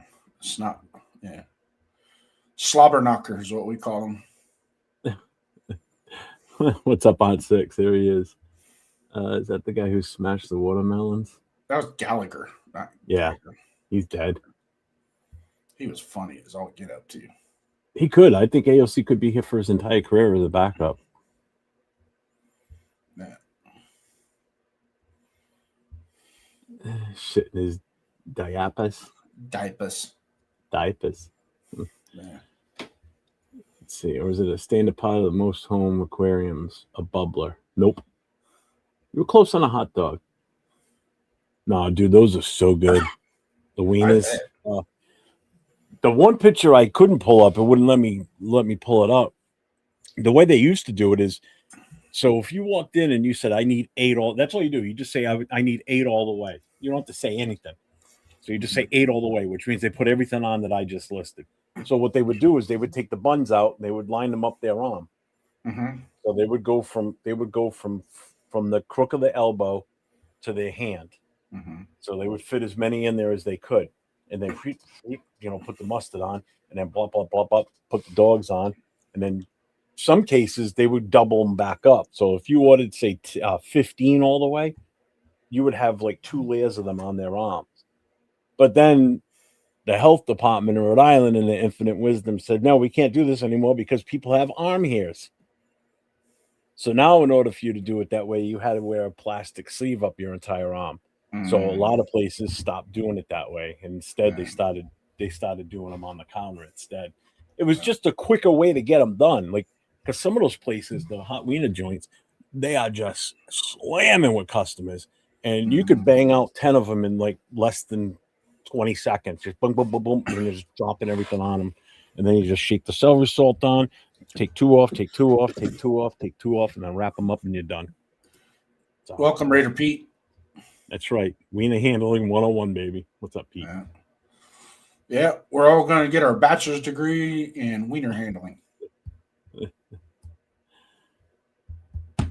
It's the atomic bomb. Nah, see, I never got the shits from those things. Never. Never. They're so good, man. And a coffee cabinet is basically a coffee shake. Just like a chocolate, but it tastes like coffee milk. Mm-hmm. And a lot of you guys don't even know what coffee milk is. No, Frank, and that's the one out of all the fire trucks I've ever had the opportunity to drive. That is the only one that I never ever got a chance to drive, and I still wish I could to this day. What's a tiller truck? Yeah, man. So we just never had the fun. use of one for in a smaller town. You don't have that use for them. Providence doesn't even have them anymore. They used to have them all over.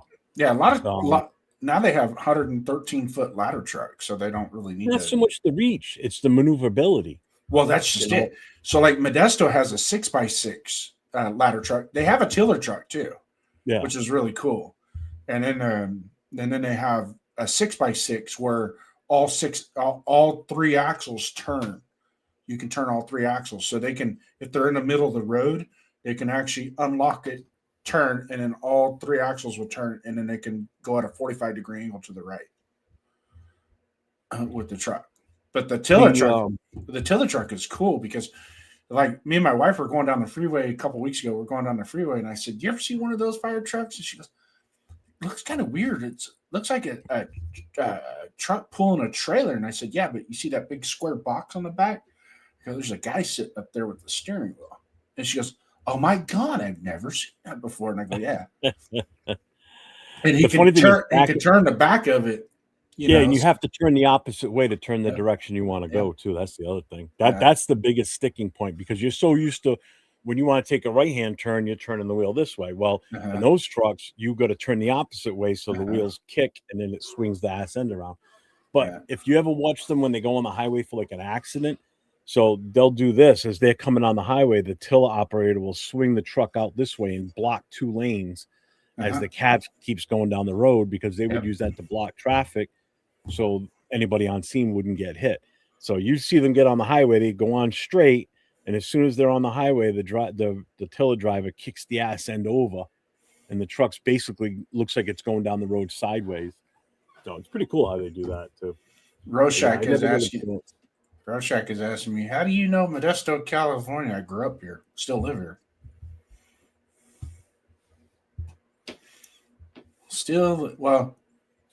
What's up, Army 82nd? I see you, brother. Welcome in. I live in the South Modesto portion by the airport.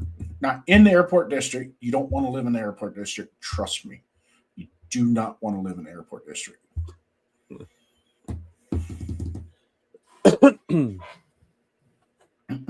But yeah, the whole reason for those tiller trucks, like you could take that tiller truck and put it down a real tight ass alley, whereas a traditional single frame ladder truck, you'll never. It would take you like multiple point turns to even think about making it, and you're still not going to make it. No. That's why San Francisco. They're so big in San Francisco too. Yeah. But I'm ready. Ready to drive a tiller truck? Oh God, I wish. Wish. Oh, actually, real quick, you said a 6x6 truck. No, Disney World in California, in Florida, in Orlando, they've got their own fire department down there. It's called Reedy Creek, and on the backside of Disney World, where Space Mountain is where their headquarter fire station is. When the wife and I went down there on a honeymoon in '91, we stopped in at that station, and they've got one of those big Oshkosh. It looks like an airport fire rescue truck, but it's not. It's an aerial with a bucket on it, and it's built specifically for the swamplands that are where the monorails run from park to park.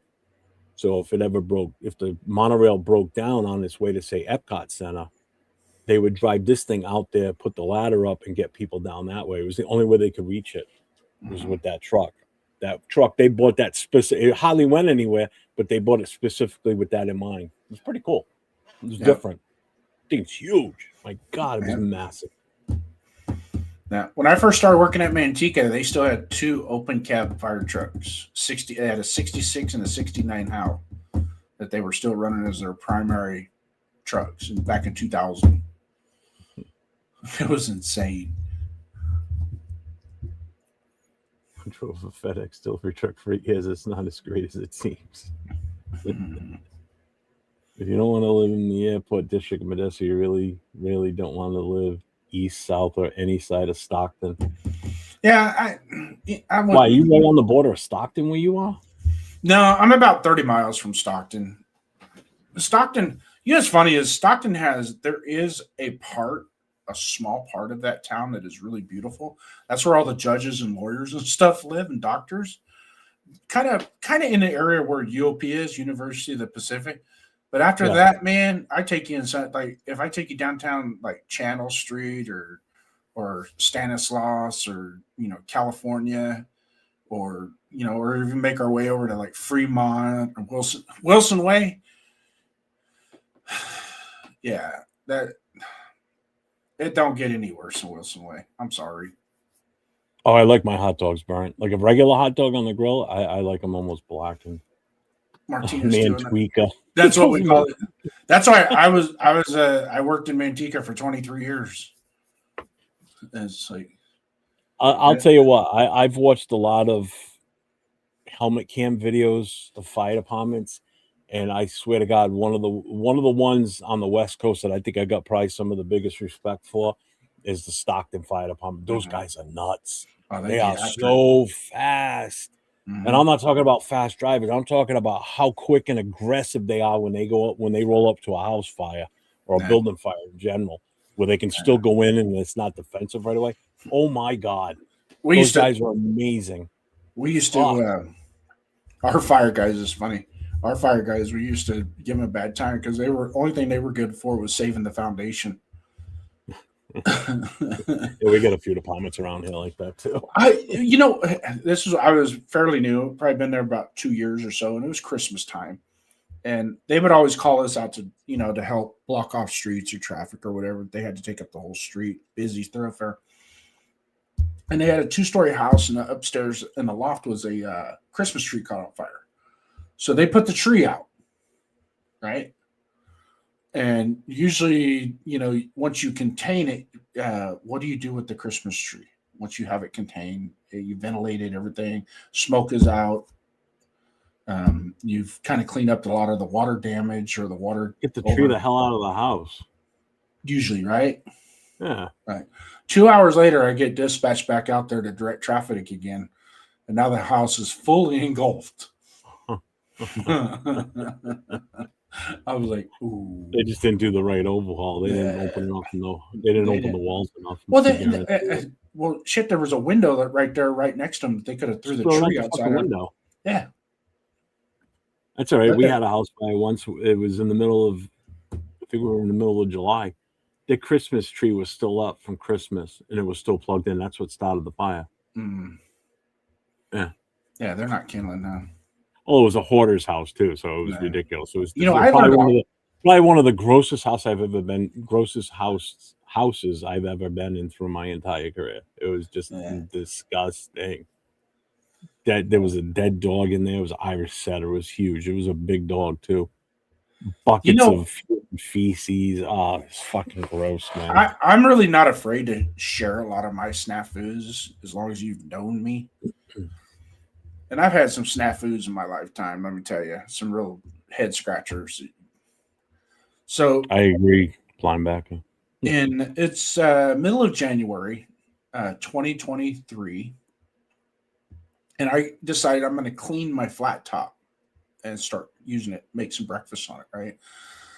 So I cleaned it. I scrubbed it down real good, and then I re-oiled it, because you want to burn the oil back in. And I used paper towels to help burn the oil in. And while they were still on the end of my tongs, I walked over and I threw it in the garbage can. And I shut the lid. I turned the grill off. I figured it's good to go for tomorrow morning. No big deal. About 20 minutes later, I hear my son at the top of the stairs yelling, "Dad, Dad, what? The fence is on fire." Now, mind you, this fence is about 10 feet away from the front of my car in the garage, right? Where this fence is. And I get out there, fence is fully engulfed. Fully engulfed. Like 15 feet of this fence is going. And and it's not. And my neighbor's on the other side, on his side of the fence with the water hose. He's just got the water hose going, and I'm like, I yell at my son, grab the water hose. And then I went back. I still had the discharge hose hooked up to the pump on my pool, and it would reach. And we should call the fire department. I said, I'll have it. Don't call the fire department. If somebody else wants to call let's just take a chance and make sure we put it out. Yeah. Oh, I put it out. And if you didn't, no, we should have called the fire department because now my car's going. I was bound and determined to put that fire out, my friend. Trust me. And that hose. So was everybody on their own until the house burns down. And then that pump that I had on at the time on my pool pump would discharge water like I mean, it came out like a fire hose. I mean, just like a regular 2.5-inch fire, hard line straight out the back of your rig, So the water, when it came out, it was coming out, and that fire, it took me about less than 5 minutes to really have it fully extinguished. And then I just kept the water flowing on top of the garbage, because the garbage can melted. It went from 4.5 feet tall down to about a 1/2 foot tall. Melted. So if you ever come over to my house, you'll see brand new pickets in the front of the looks like I put a new fence up, but not only 15 feet, just from the gate on back. How long ago was this? Recently? 2023. Oh, all right. My son still has the video, because when I asked my son to grab a hose and put the water out, he looked at me and he said no. And he kept videotaping. And then he starts interrogating me. How'd this happen, Dad? Well, this is probably what happened. Pickens or Booker? Pickens. Are we talking about Pickens from Dallas, the wide receiver Pickens? We're not. They're going to franchise tag him anyway. So. We got a Bueno sighting. We have a Bueno sighting.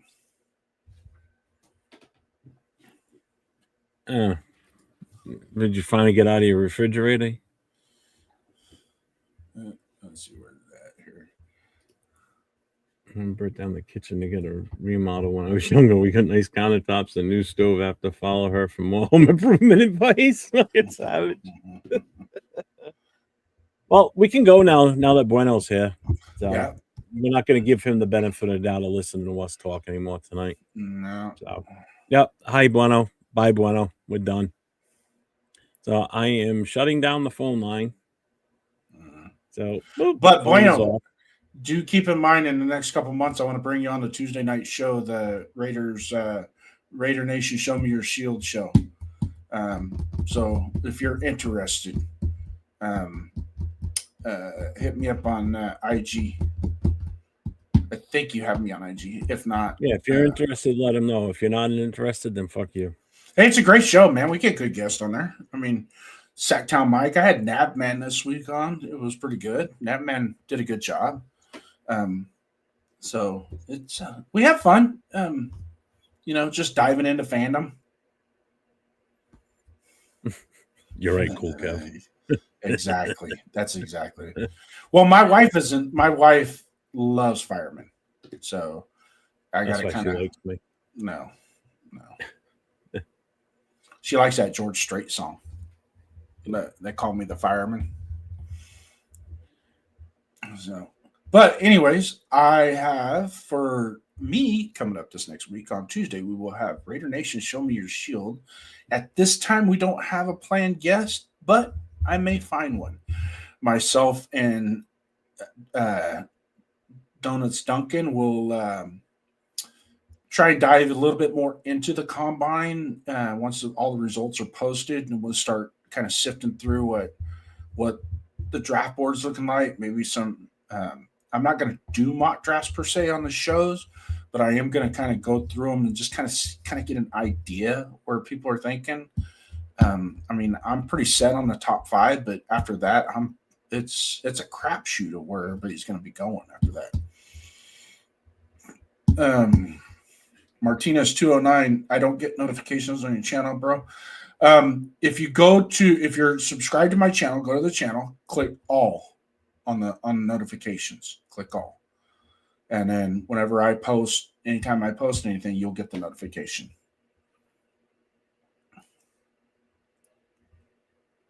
Call Jason Smokey the Bear. Yeah. Later, Michael. Later, Michael.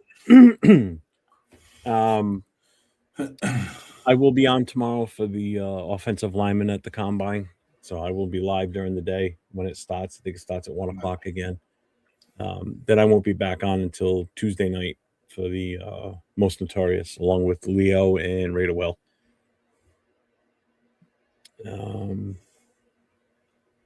That's it. I got nothing else.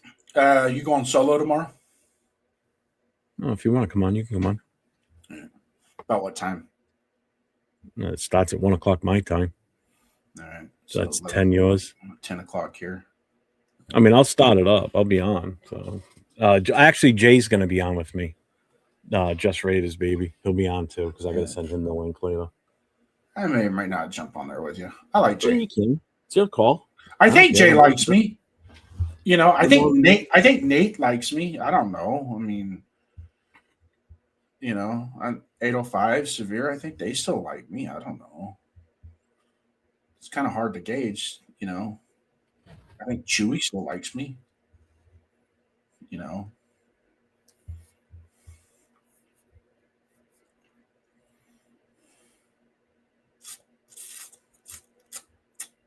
Are you done? Waiting on you. Watch guys run around in their underwear. Let's make it a party. It's a sausage party. Hey, it's the big the guy. wiener party. I'll order some wieners for tomorrow. I might even wear the same outfit that they're wearing tomorrow. And you will not be on camera. You can call in. How's that? I'll let you call in. Mm-hmm. So, all right, everybody. Thank you all for being here tonight. I appreciate everybody. Special shout out to all the heroes that gave me donations tonight, super chats. I appreciate you all. Thank you very much. And again, shout out to the moderators, man. You guys do a heck of a job. I appreciate you all. SoCal, Shacktown, Raw Shack, Cool Kev, all you guys. I appreciate you all. And Savage was in here too. We forgot to give a shout out to Savage, you know, Oakland Raiders. Yes, Savage, Wednesday nights. Don't forget Cage Match on Wednesday night. Cage Match. Super good show. You know what? And I don't know how Savage puts up with Asylum. I mean, that's hard to do, but he does a really good job. Hey, you're good, Martinez, man. Yep. Martinez 209.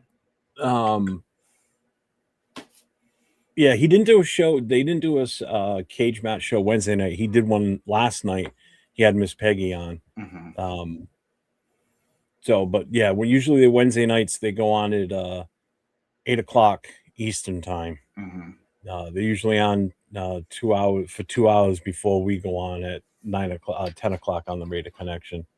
So, yeah. So make sure you guys can check out the cage match. It's usually Savage and Asylum doing that show. Yeah, really good show. Savage puts a lot of work into that show. Mm-hmm. So super talented with his graphics, man. Oh, I love it. It's fun. Yeah. So if you want to see a taste of it, go back a couple of weeks and watch the one where I crashed the set with my belt, which I still have. Still got it right here. Can't reach it. Just so you can remember. He cheated. What it looks like. He cheated. So you he can cheated. see it. He auto drafted. There you go. Just so you remember what it looks like, in case you forgot. I know you miss it. There it is. There's your belt. Mm-hmm.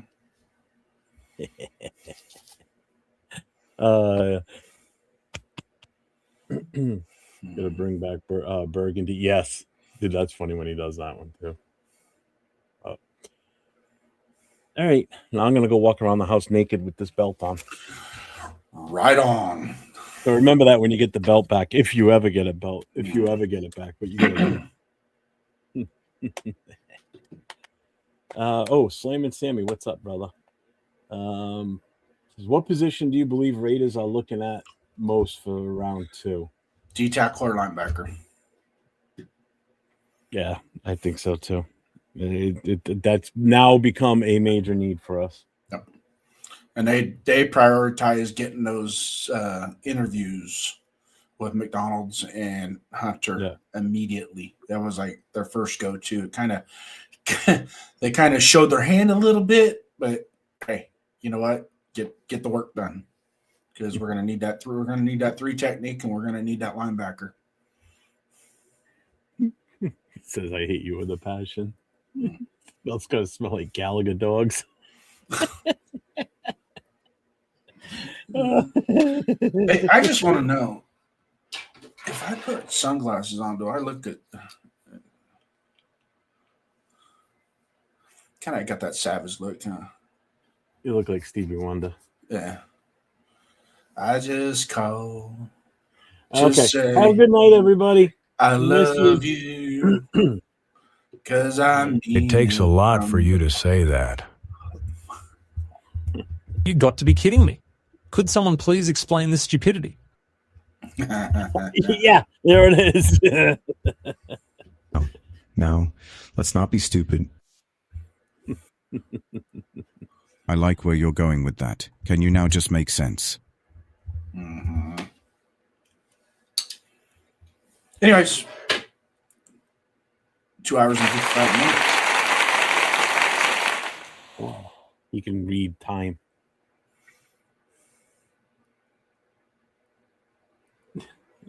Bill Full Monty.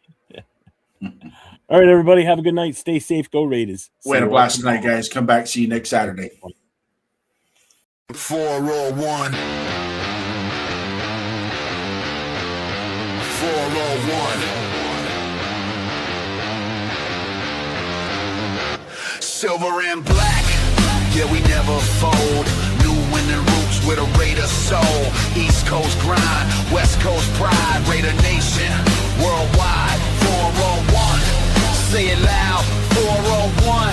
Feel that sound from the stands to the screen. This is Raider Talk with